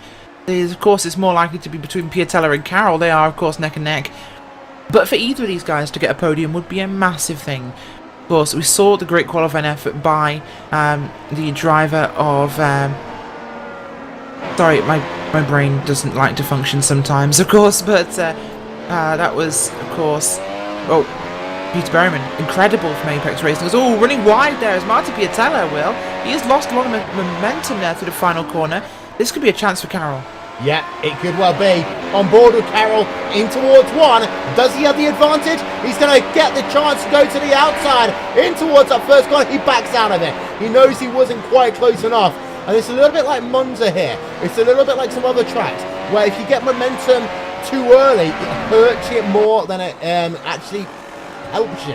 I can't do my words either. Hey, but Graham Carroll running himself in P number 4. This is a fantastic little scrap going on right now between 2 different drivers. Graham Carroll is a relative newcomer to the iRacing World Championship Grand Prix Series, but many people know him, of course, from his other racing exploits.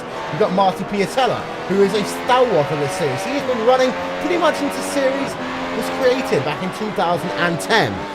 And well, Piatella, yeah, he's had podiums in the past, but it's been a while. Hugo confirms it's been a long while since we've seen Piatella on a podium. Graham Carroll, he's looking to really attack in a very slow run there. That Variante Alta, Rachel, catching a lot of drivers out. Piatella went right over those curbs. Graham Carroll followed him over. Yeah, he certainly did, and I think, well, I believe Marty Piatella's last podium was, or last win, 2012, I recall. Yep. So, it's been a long time, but yeah, very easy move there, or attempted move by Carroll. Piatella, though, holding it firm. It's very easy to defend in that first chicane, of course, running through what used to be the Tamburello corner. Of course, it's Stragado now, and Tamburello turns 2, 3, and 4. It definitely favours the defender over the attacker, which at the end of that DRS rate is a good thing. It doesn't just feed the pass to them and give it to them. They have to work for them in. Of course, Villeneuve next, and then, of course, to the end of that section we have Tosa. Not a passing opportunity, but it does set you up towards Paratella. Yeah, and that gap is about 6 tenths of a second between those 2 drivers as it stands. We'll keep an eye out on that one, because that is a very close battle. Tomasz Meglek versus Mogar Philo. Again, another 6 tenths of a second battle. Last time by, Mogar Philo half a second faster than Meglek there in that TNT Racing Machine. TNT versus Radicals. It's one of those big battles. These 2 teams battle not only in the World Championship Grand Prix Series, but other forms of motorsports as well. Of course, in the Blancpain Series, we've seen Radicals. We see them racing quite often in endurance racing. These 2 teams together. Also, of course, on Sunday nights and Sunday night skippies. And well, as it stands, Philo is closing very, very quickly.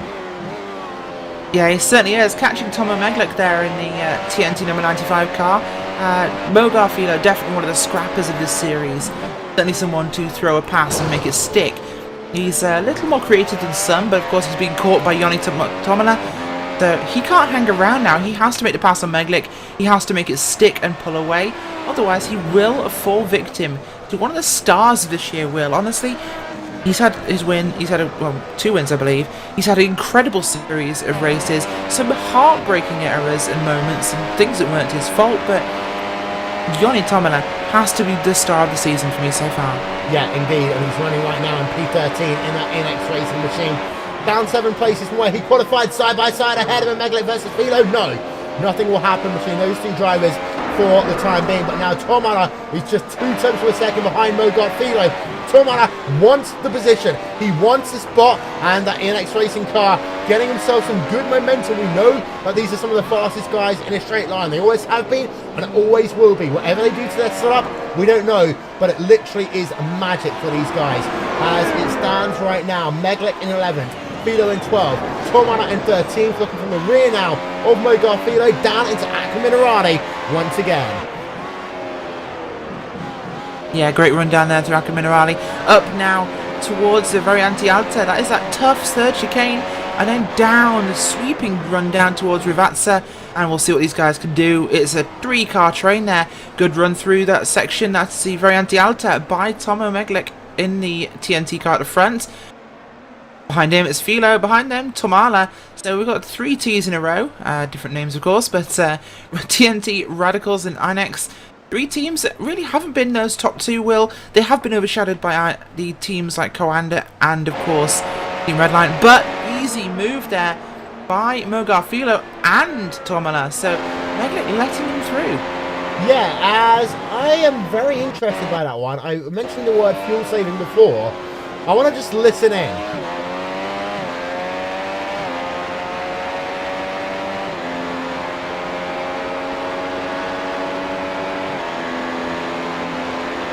He coasts off the noisy pedal. He's not running that noisy pedal full throttle there, Rachel. It's almost as if he wanted those 2 to go past him there. I think so. I mean, of course, Tomo is definitely running higher than he has been in a while. This race has had quite a high attrition rate. 17 cars on the lead lap from 31, so I think Tomo's playing the I would like to get a safe finish rather than a higher finish game. I think possibly the very aggressive drivers of Philo and Tomala might come together, have an issue on the racetrack, so he could gain 2 spots for 1. Which is the tactic I've used myself in the past. If I see someone coming up fast and aggressively, I'll let them go and let them play with somebody else who's going to be more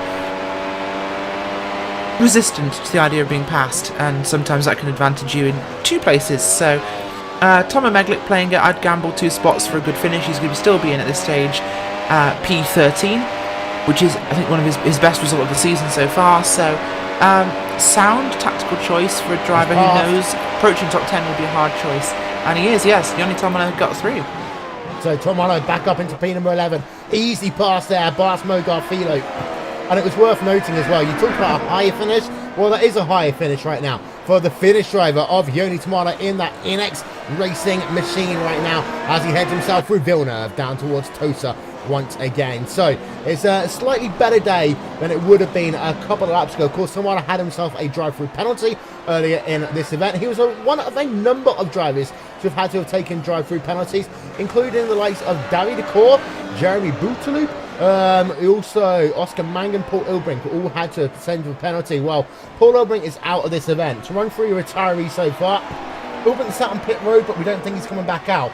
Mitchell de Jong, big incident for him, technical glitch. We've also had Andre Borgia out of the event as a consequence. Isaac Price, Michael Dinkle, Alexei Usiakola, Ollie Packard, Riley Preston and Benjamin Lindsay out of this event.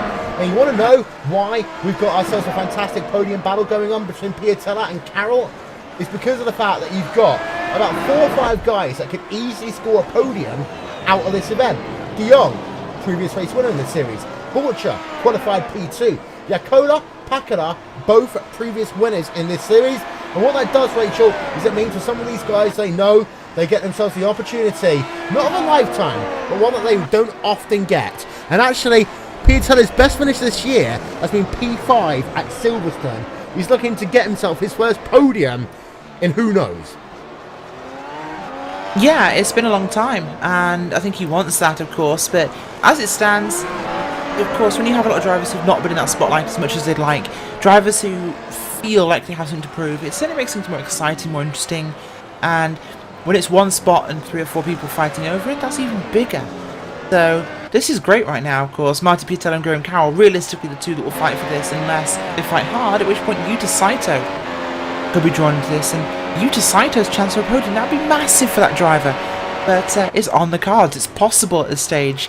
I mean, look at some of these names, Will, we have in that top 10. We have Marinus Kolak, we have Antoine Heglin, Ilka Haapala, Peter Berryman, Omishima, Saito, Carroll and Piatella. I mean, this is great. You know, we're seeing some different drivers up there. It's a boost for their confidence, their team's confidences, and they deserve it. And it's a good thing for the series as well, because, you know, without being too controversial, there are times when people get bored of it being red line, Coanda, red line, maybe a Radicals, maybe an NX, maybe an Apex Racing. To have so many non-red line, to have so many non-Coanda Sim Sports drivers up here, it's a good thing for the series. It shows that, once again, this is the most competitive series we have had here in the iRacing World Championship Grand Prix Series in the last 6 years. It's fantastic, not only for this series, but for sim racing overall. Here we go back on board then with Graham Carroll in just one moment's time. There we are. down in towards Ravazza. We're going to do a little bit of RaceSpotTV fan immersion. Let's go and spin the lap on board with one and only Mr. Graham Carroll.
Got to give a shout out to Aussie Greg Hill for these fantastic McLaren MP430 sounds. We've done some math so far. We're saying for Piatella this is his best finish since 2012 at the very earliest, if our math is correct. Now it's time to go through the field now here on RaceSpotTV, brought to you by And1 Design, the official graphics partner of RaceSpotTV, and we're going to start, Rachel, out front. Martin Kroenke, he held off the post-pit stop charge there by Gregor Hutu. The lap times, they are closer than they were earlier on, but it looks as though Martin Kroenke is still consistently faster than Gregor Hutu. There's no real battle going on, and with 12 laps to go this time by, Kroenke can almost start easing off that noisy pedal a little bit. Yeah, just a little bit more consistent, keep that car in one piece, make sure he brings the car home. He's in a great spot right now. Tough for him to actually lose that one unless he makes a mistake himself, which is the curse, of course. We might have just cursed him as commentators, but great position for Martin Kroenke. Really a solid race today. When Gregor Hutu challenged him in the lap times, he answered, and that is exactly the sort of thing we need to see from a potential champion, consistently outperforming the reigning champion. To then turn our attention back to Gregor Hutu. Hutu today, well, he started in P number 4. Then he was stuck behind Peter Berriman. He got himself one place because of Andre Borch's misfortunes. But Gregor Hutu, Rachel, I am thinking he needs to be more aggressive in the first 10 laps of this motor race. He certainly did, and we've seen some very aggressive starts to races by Gregor Hutu, and this wasn't one of them. This was quiet, calm and composed, and he needs a bit of that fire he gets when he's in the third row or further back wheel. Fire where he launches off that line like Fernando Alonso and just powers forwards. The guy is notorious for great starts. His starts when he's a little bit further forwards were a little lackluster. This one was incredible, but still just lacked that je ne sais quoi, and it allowed Berriman to go ahead of him. And as I mentioned before the race, if someone like Berriman gets ahead of him, or Tom Imola, they are going to try and stay there for their ego, to prove to themselves they're better than that. You know, they want to beat Gregor Hutu. So they will be incredibly tough to pass rather than someone he passes regularly. So that was something he fell into. He tried to save fuel. That strategy play didn't work, and well, he's found himself sitting a total of 14.5 seconds back from Kroenke with nothing to really reply with. Piatella is up 6 places from where he qualified in today's event. He is your second Carolina Simsports driver in the field. Last time by, a 120.683 compared to Carroll's 120.742. Piatella's had himself a near flawless race here today, Rachel. He was able to survive all these Carolina drivers deciding to do a 99 A1GP race, but for Piatella, he's doing what he needs to do. He's not necessarily the fastest guy on track right now. In fact, in some laps, he's about the 5th fastest driver on track. But that VRS car looking strong, and we know that Piatella is one of the best pure racers in that Grinder Sim Sports team. Yeah, he certainly is. As just seen Martin Crockett passing some lap traffic, but Marty Piatella, that car is fast when it needs to be, Will. And that is when it's coming out of that final corner, when it's coming out of the Ravazza, turn 15, that's when it has to be fast. And he's doing that. And he's definitely getting it right. That is so important. And it's exactly the right sort of timing for him to be in that position. Anywhere else in the lap, it largely doesn't matter as long as he's as fast as Carroll. Yep, as Carroll is closing once again in the rundown in towards the Tamburello chicane. Not close enough. And I don't even know whether Carroll even used that DRS that last time by. There you can see the gap between P4 and P5 as we have a look now on board with the driver of Graham Carroll. He runs himself in 4th place in this event, Rachel, and he is up a total of 1 place so far in this event. And he's still only 37 seconds behind your race leader.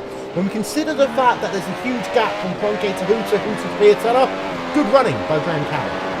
It certainly is, of course, up 1 position there. He's 37 seconds back. But there's a guy who's 44 seconds back from your leader. And that is Yuta Saito, Will, of the Radicals Online.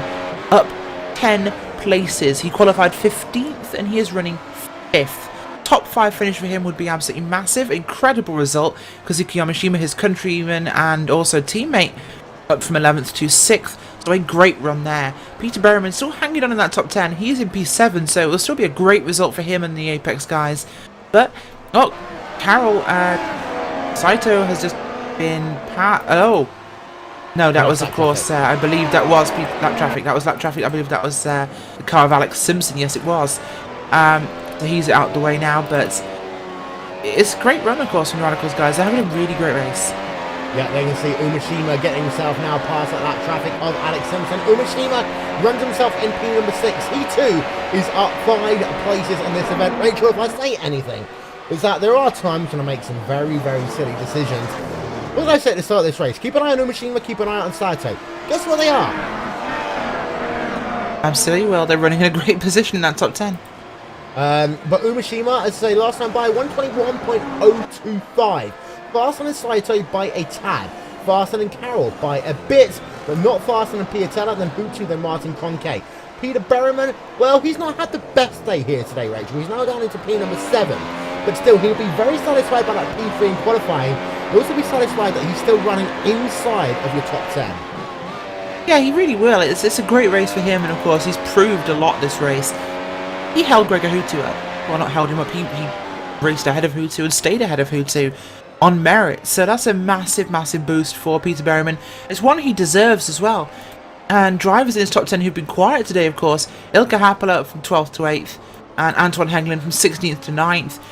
And Marinez Kolak as well, up from 14th to 10th. So a couple of those drivers inheriting spots and moving their way up from their usual customary middle of the 20s. Or middle of the top 20, I should say. But getting top 10 results is a good one for them as well. Drive for the race for me does have to be Berriman, though. He had a great run at the start of this race.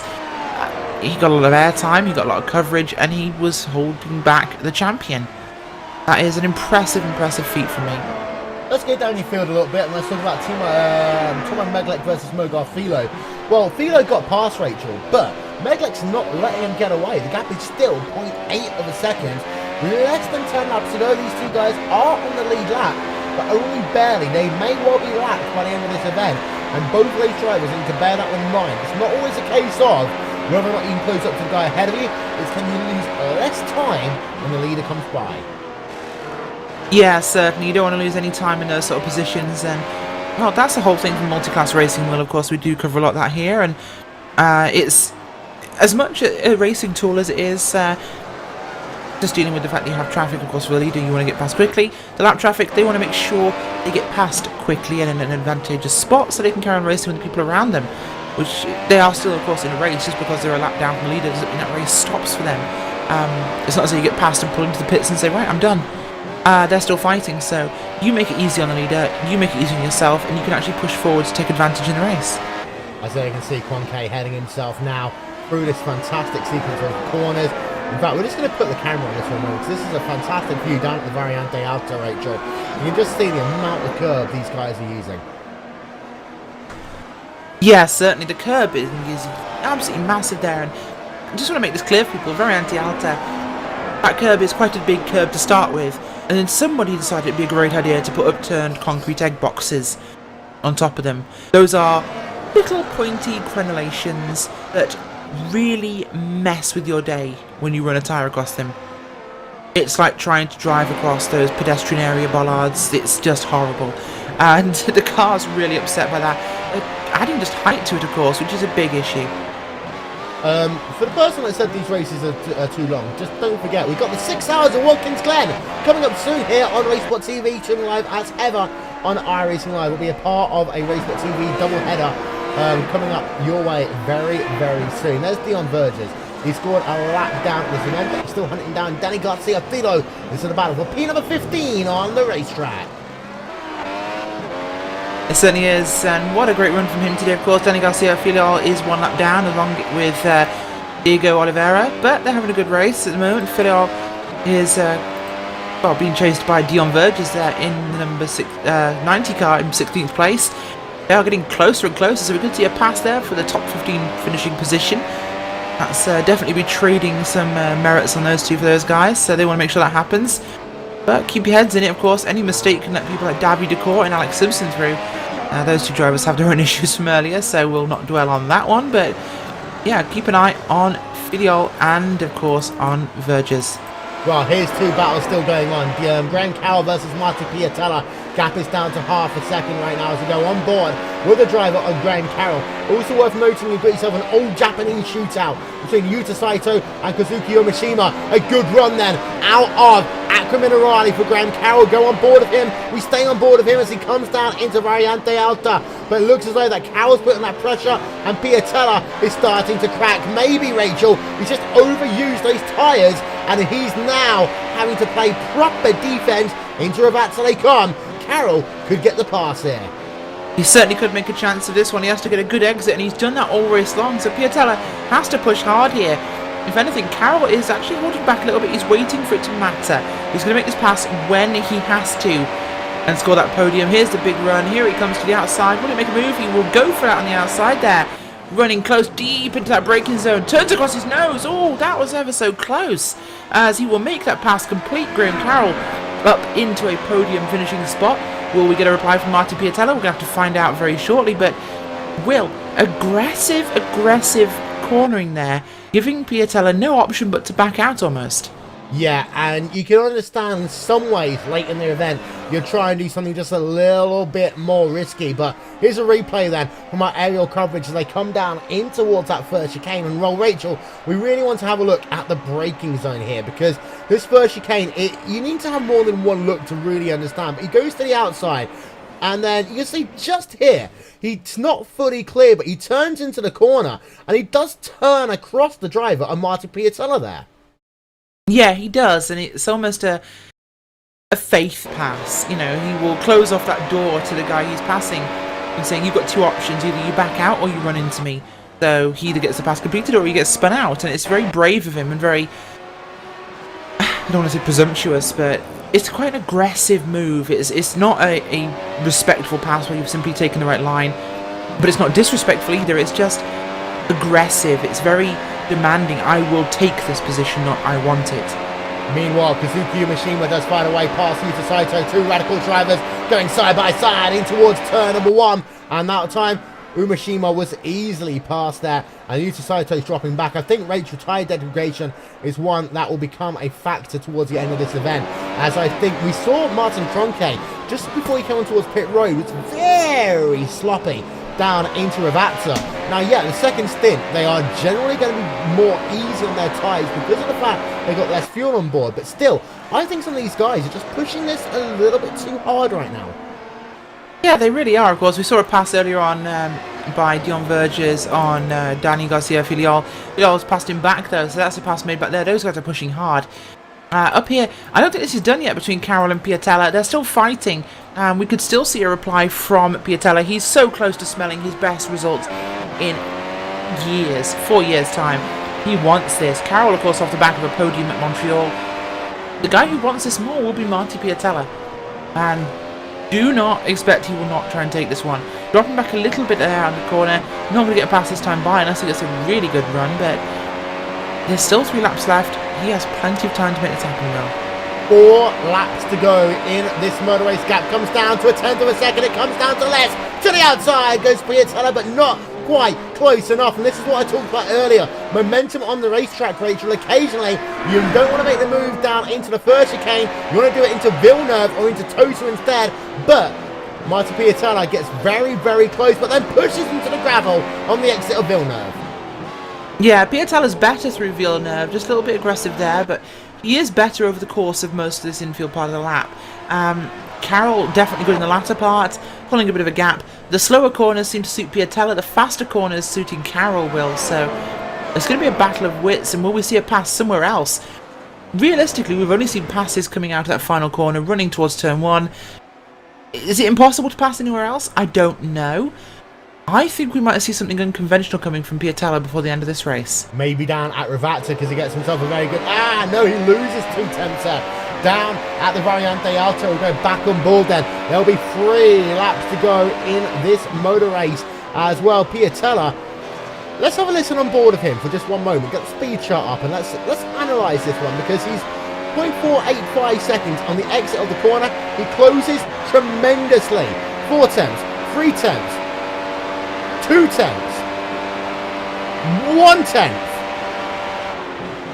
He needs to be 0.3 of a second behind on the exit of Ravazza, and he can get that pass done, Rich. Yeah, he certainly can. I think it's entirely possible he'll get into that position. Just going to be a matter of time. Yep, but time is running out. If you're a Muse fan, you know exactly what I mean. Carroll running himself in 3rd, Piatella in 4th. Umeshima has pulled out a bit of a gap now over Yuta Saito. There are your top 8 then. Bottom of your screen. As it stands now, Rachel, 2.5 laps left to go in this motor race. It certainly is, and it's definitely not enough to get a major error from Martin Kroenke. Going to be Gregor Hutu's day. Can it be Martin Piatella's day, though? That's the question we're asking here in the RaceSpotTV booth. Can the man who had his last podium in 2012 bring home the bacon here today in Italy against the Englishman Graham Carroll? Will he finish ahead? Will the Finn finish ahead? I'm going to start making more word plays because I like embarrassing myself. But it's a great run from him, of course, and P5 is Omashima, P6 is Yuta Saito. The 2 teammates and countrymen having a great performance well. This is it. That's the gap that we were talking about 3 tenths of a second from Graham Carroll to Piatella. But Piatella loses some time actually on the exit of Ravazza. So he's going to be close, but not quite close enough. He's going to look to it. No, he won't. He'll stay where he is for the time being. This could well be a last lap battle between these 2 drivers on the exit of Ravazza. But realistically, Rachel, if you're Martin Piatella, you know you need to do it this lap because you can't necessarily do it unless you can get it coming to the white, and he goes wide again. That's going to cost him a tenth of a second. Piatella's just looking for every opportunity, and I think Carroll's tyres are starting to fade away. They've come to the cliff. They are. Yeah, Graham Carroll's tyres are starting to fall off that cliff wheel. Martin Piatella is hunting and pressuring him. We could see a mistake from Carroll here rather than a pass by Piatella. Piatella hounding that Apex Racing UK car with everything he's got now. This is a battle of pride. We have the newcomer and we have a veteran. The veteran wants to retain a podium again. He wants to be back on those hallowed steps. The newcomer, he wants to keep visiting those steps, of course. This will be his 2nd time in a row on the podium. He desperately wants to be up there, but can the campaigner do it? Can Marty Piatella find a way through? Can he keep this gap here through the final section of corners? Will he have this run on the final lap? Well, this is the biggest opportunity, and this is as close as Martin Piatella has been as they come to the white flag. Kroenke's already on the white flag lap. 1 more to go then for these 2 guys. Martin Piatella is going to go to the outside in towards turn number 1. Battle for position. Piatella will get it easily in towards turn number 1. Piatella breaks Carroll's heart for the time being, but that one is not over yet. Will Carroll try something on the run down into Ravazza? We'll keep an eye on that battle. We'll let you know if anything happens in the final lap of this motor race. But Martin Kroenke has had himself a fantastic day. Hutu almost 20 seconds back. Here comes Martin Kroenke.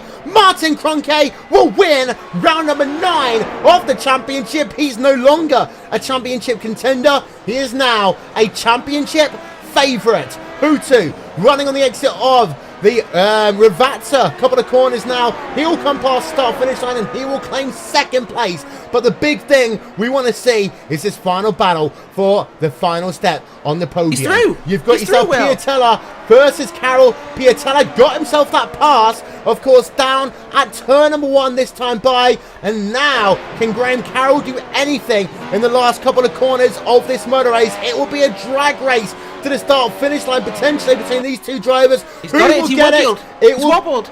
Be Marty Piatella, who will claim third place. Graham Carroll will claim fourth, and it will be Kazuki Omishima who claims P number 5. Marty Piatella then gets himself the job done over Graham Carroll. Carroll actually looking as though he may have run out of fuel at the very end of this motor race. That's a story worth talking about afterwards. Umishima in 5th, Yuta Saito in 6th, then Berman, Happala, Heglin, and Yoni Tamada round out your top 10 here today. Last driver on the lead lap, that is Marin S. Kolak as he comes past the start finish line right about now. There's you can see some of the guys just finishing their laps here at Imola, but it's been a fantastic race for one person, a dominant race for one person. It was the fantastic Martin Kroenke, who claims victory by almost 20 seconds over Gregor Hutu. And I say it again, he's no longer a championship contender. He survived the month of May. He survived the month of June. He is now a championship favourite. And here's the reason why. After the summer break, Kroenke over the last 3 years has been better than Gregor Hutu statistically. Gregor Hutu now needs to find some magic, and he's not been able to do so the last couple of years. Martin Kroenke is officially in the catbird seat. Martin Kroenke, Rachel, is a championship favourite. Yeah, certainly is. Martin Kroenke with a great run through the series at the moment, and he's in a brilliant position now. It all rests on him. He's not the one trying to claw his way towards Gregor Hutu. Hutu is clawing his way towards him. Will the second time we change car in the iRacing World Championship Grand Prix Series be the second time that a Coanda VRS driver wins the iRacing World Championship Grand Prix Series? Well, let's get a look then, ladies and gentlemen, at your final race results here from Imola. And again, Martin Kroenke shows that he is the man to beat this year for Coanda Sim Sports. 18.9 seconds ahead of Gregor Hutu. Marty Piatella in 3rd, Graham Carroll in 4th, Kazuki Omishima rounds out your top 5. Then it's Saito, Berriman, Happala, Heglin, and Tomala rounding out your top 10. It's interesting to note, we've still got a variety of teams, still got a variety of drivers, and we said earlier on in this race broadcast, part of the reason for that is because of the retirees that we'll come to in just one moment's time.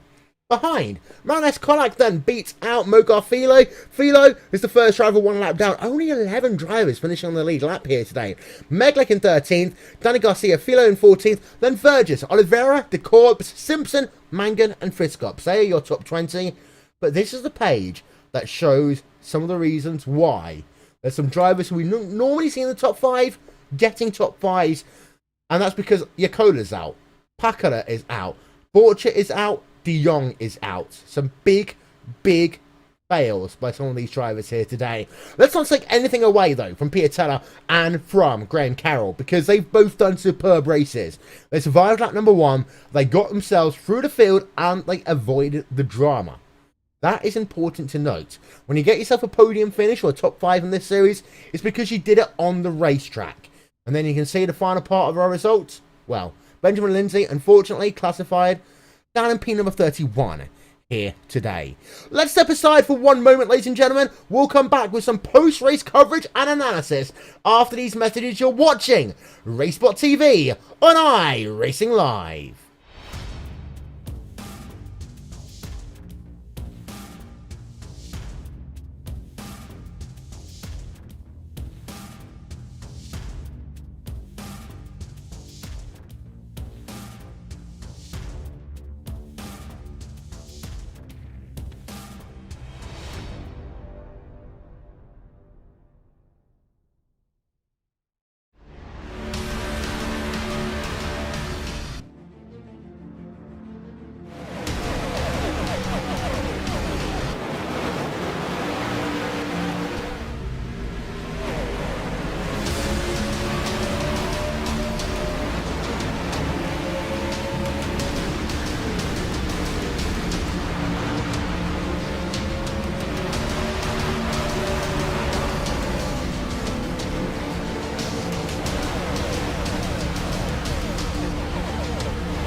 Martin Kroenke is now in a position that no driver has been in since 2011.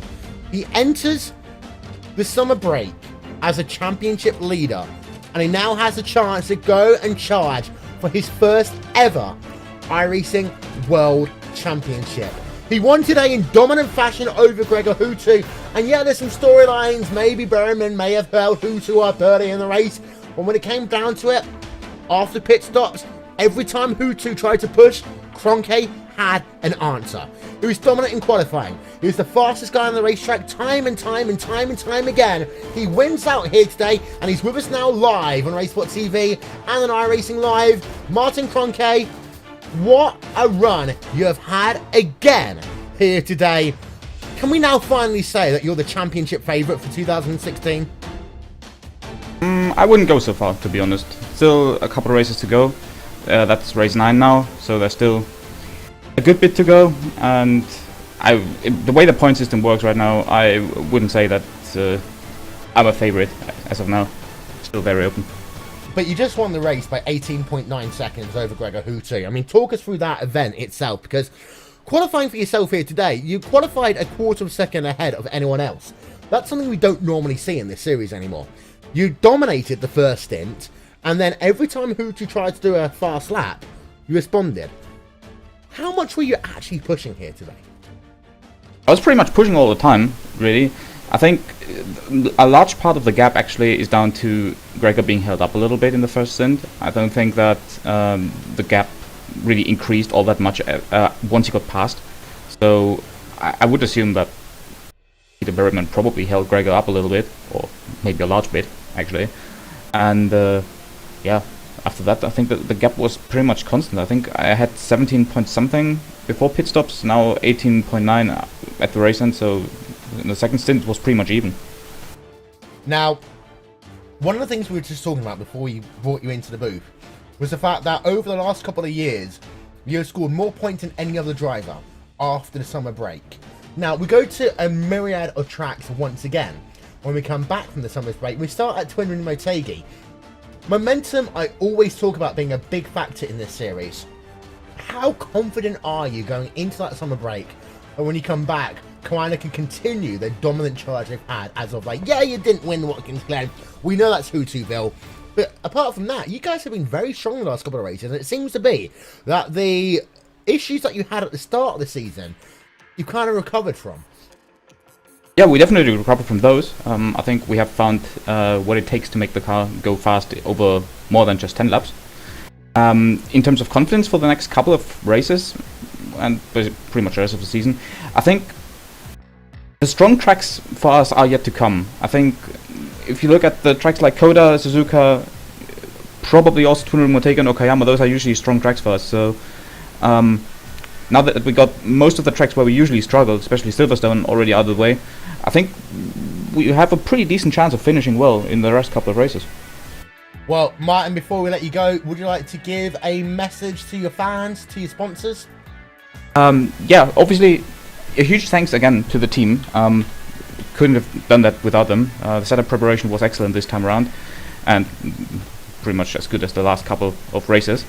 And also a huge thank you to our sponsors, to Virtual Racing School, to EC Sim Hardware, to Joel Real Timing, Andron Design, and also a big shout out to you guys for providing a quality broadcast.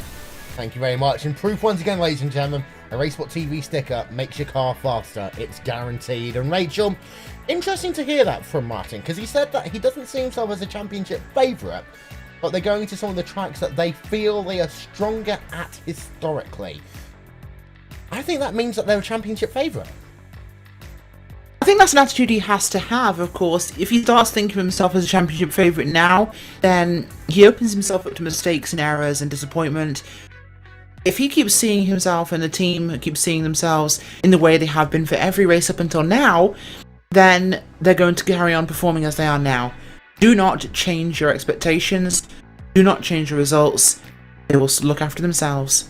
I think back to a very famous advert that McLaren once said, don't be satisfied with yesterday, choose the right equipment, use it the right way, refuse to compromise, because you can expect to succeed and start again. Every single race, start again. Rachel Whitefoot stood by now with Gregor Hutu. He came home P number 2 in this event, almost 20 seconds behind the driver of Martin Kroenke. Rachel, take it away. Great race for you today, of course, Gregor. Coming home second was still good points in the championship. But that gap between yourself and Martin Kroenke is widening narrowly as we progress through the races. You, of course, were stuck behind Peter Berriman for a number of laps. Are you consistently running more low fuel runs at the moment than you have been in the past? Were you saving fuel? Why did you pass on lap 14? I actually focused a bit more on the race for this one, so I think I had pretty good pace in the race, but yeah, I mean the race was lost on the first stint, and basically in qualifying I got 2 bad laps, and yeah, that was basically it. But yeah, just lucky or happy to do the race, because I had thunder rolling in just as qualifying started, so I was a bit worried about doing the race. But yeah, okay result in the end, second place. Got past Peter in the end, and then it was just a case of kind of lapping fast and keeping it on the road. Of course, you are the defending champion, as you have been for the last 4 or 5 years. Your gap to Martin Kroenke isn't widening by large margins. It's not as though one of you or the other is not finishing races. You're consistently finishing 1 and 2. What can you do to change this around, and how can you start to get more points behind you? Is this time for Team Redline to focus on you and your defense of your title and try and put more of their strengths behind getting more of your teammates up around you to almost play tail gunner against Martin Kroenke? I don't know. I mean, I know the other guys are pretty busy, so it's kind of tough, and I haven't had the most or the best preparation for the last couple of races, so I don't know. We just have to improve a little bit, find a bit more pace, and I think then we can fight for the wins again. Still 7 races to go, I think, so still every chance to go for it. Well, many races still to go and plenty of points still to gain. Good luck, Gregor, and thanks for joining us. Thank you. Thanks very much to Gregor Hutu, the driver who came home in P number 3 here today was Marty Piatella. Marty, we were racking our brains the last time you got yourself a podium in the iRacing World Championship Grand Prix Series. What a day by you here. Which race was that? So far my best was P5 ever. Never been on the podium, so I'm quite happy about this. So Hugo didn't look hard enough there. Congratulations on your first podium in the iRacing World Championship Grand Prix Series. Have a round of applause. There we are. Thanks. So yeah, your race today. I mean, of course, there was a little bit of argy-bargy with yourself and a couple of other people at the start of the event. You saw, of course, 2 of your teammates going out of the race. You get P3 here, but you had a fantastic scrap with Graham Carroll. Just talk us through that. Well, first of all, to start, I got pretty nicely off the line, but I don't know what happened then. There were 2 Apex guys basically going right where I was going and then slowing down, so obviously something weird happened there. Yeah, I don't know if Andre had some damage or what early on in the race, and then obviously Mitchell had some misfortunes with his connection, and I'm unlucky that at least I survived that, because I think we nearly took each other out there. But yeah, that's internet for racing this time. But yeah, then the rest of the race, I knew that I had pretty good pace against the Apex guys. And yeah, I think I pitted a couple of laps later than Graham, and I knew at that point that I had the pace to overtake him, and which I did, and to be honest, it wasn't that difficult. But what I was surprised at was how closely and easily he was able to follow me, and I guess I just got a bit nervous in the final laps and kind of made a mistake and couldn't defend him. He made a brilliant pass to turn 1, but I kind of took that favor back in the last lap. Well, you get yourself your first podium. You're now into the summer break. Koanda Team Sports looking as if they are stronger than Redline in terms of the championship. You must feel so proud to be a part of this team right now. Oh yeah. I don't know if you can hear, but I'm just. I don't know enough in English to kind of tell what I'm feeling at the moment. All the guys have done absolutely astonishing work. Obviously, it's awesome to see Martin finishing the races on the highest spot. But I mean, every one of us has at the moment a chance to be up here. We saw in qualifying Andre being taken second position, and Mitchell he had immense hardware issues this race, and he still kind of pulled off that kind of pace, which is phenomenal. And yeah, it's just so amazing what we've been able to achieve this season. Well, if you can't do the words in English, how about you say some messages to your fans in Finnish? Ei tässä vissiin kiroilla saa, mutta aivan tajuttoman hienoa päästä kolmanneksi. No, onhan tätä tullut tahkottua useampi vuosi, mutta ei ole ikinä niinku podiumille asti päässyt. Et kyllä tästä täytyy niinku tiimikavereita kiittää ja pesuettakin tietysti, että ne kestää näitä meikäläisen harjoituksia sun muuta. Ja vielä äitille terveisiä, toivottavasti kattoo, olipahan hyvä kisa. Kiitos, Martti Piatella there in the third place. Graham Carroll comes home in fourth. Graham, that close to another podium, that close to a podium here in the World Championship Grand Prix Series, but at the same time, oh so far. But what a great battle we've had going on. Yourself, Martti Piatella, talk us through your day. To be fair, battling with Marty with the setup they've got on that car at the minute and staying with him and managing to get by him, and I'm just over the moon with that, to be fair. Like he said, he caught me. I didn't hold him up at all. I thought I'd just tag onto the back of him, use his DRS and save a bit of energy, and the pace they had and the way the car was set up was just, my car was rubbish compared to theirs, you know. So to hang on to him and to get by him, and to be fair, that last lap coming out the last corner, I had no energy whatsoever, you know. It was just like, see you later, Marty. But to be fair, it was third. I had a bad start. One of the Koanda cars sort of got in the way at the start and had to slam on the anchors before turn one and lost a few spots. So to be in third and to be up there again in fourth and stuff, I'm absolutely ecstatic. To be fair, we're going in the right direction. I think the last 4 results have been in the top 10, so if we can just keep going like that, you know, I'm really pleased, to be fair. Now, it's interesting because at the start of the season, it seemed to be that Inex Racing had the better of Apex and Radicals and Orion. It's flip-flopped over the course of this season. And now we're in a position that you guys are consistently there or thereabouts with some of the Koanda drivers, and your team is right there, really in qualifying and in the races, as the third best team in the series. That surely must be something to think about positively as you head yourself into the summer break. Yeah, definitely. It's like I said, when we came for the Pro Series, a bunch of us, we jumped into this car and we've just slowly crawled back towards the front, and we're a wee bit off Martin, that's just understandable, a wee bit off Gregor, but to still be getting the podiums and top 5s all the time, like you say, no, that's awesome, and there's some hard work being put into it, and it'll carry on the same, to be fair. But yeah, we're getting there, and we've sort of got ahead of Yoni's and a few other ones, but we need to find something that just clicks in that setup, you know, to be just that extra wee bit ahead. But for now, we're all the teams moving forward, and really pleased with how it's going. Well, congratulations on 4th place. Before we let you go, anyone who you'd like to thank, your sponsors, your team? Yep. Apex, the Academy, obviously, Simputers, Leo Bodnar, JCL, Elite Driver Services, and just Apex as a team, you know, the effort they put in, and it's awesome. So all the guys, and hopefully we can do the same next in 2 weeks' time. Well done, Graham Carroll. It won't be in 2 weeks' time. You get a summer break, honest. But Rachel, oh, nice.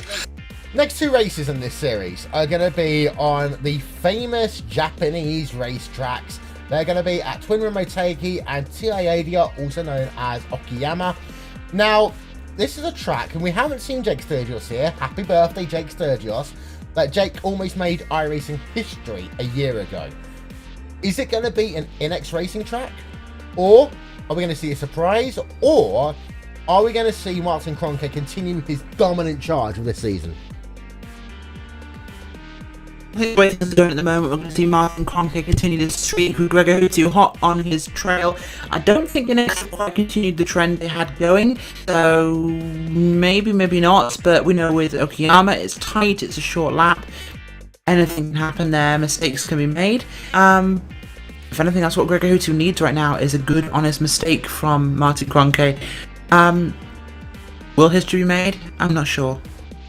Well, thank you so much, ladies and gentlemen, for being a part of our coverage here today on RaceSpotTV and on iRacingLive. We've seen some fantastic battles in the first ever World Championship event at the Autodromo Enzo Edino Ferrari at Imola, of course. Next time we go out to a track called Twin Motegi, a track developed by Honda, of course, who provide the engines for the virtual McLaren MP430s.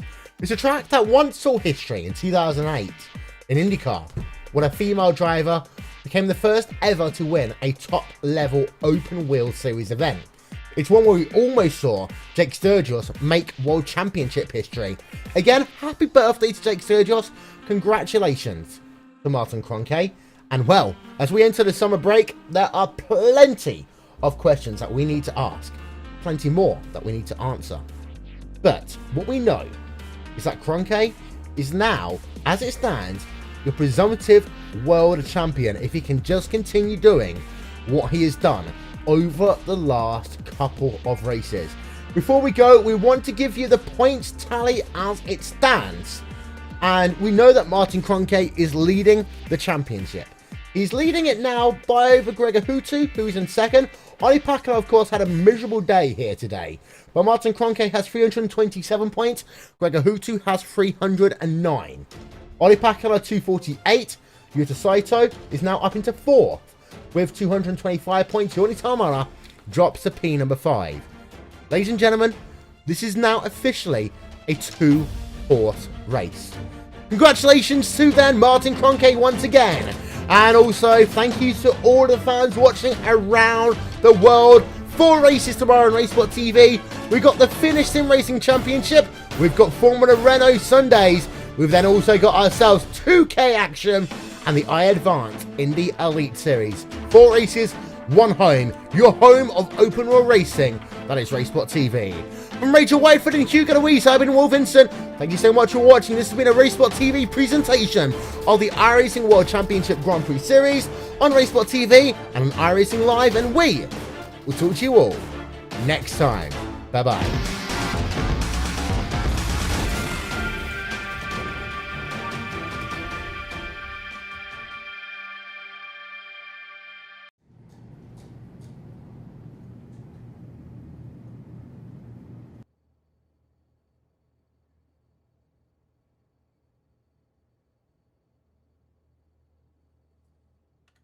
He's typing! He's typing! He's got it! He's got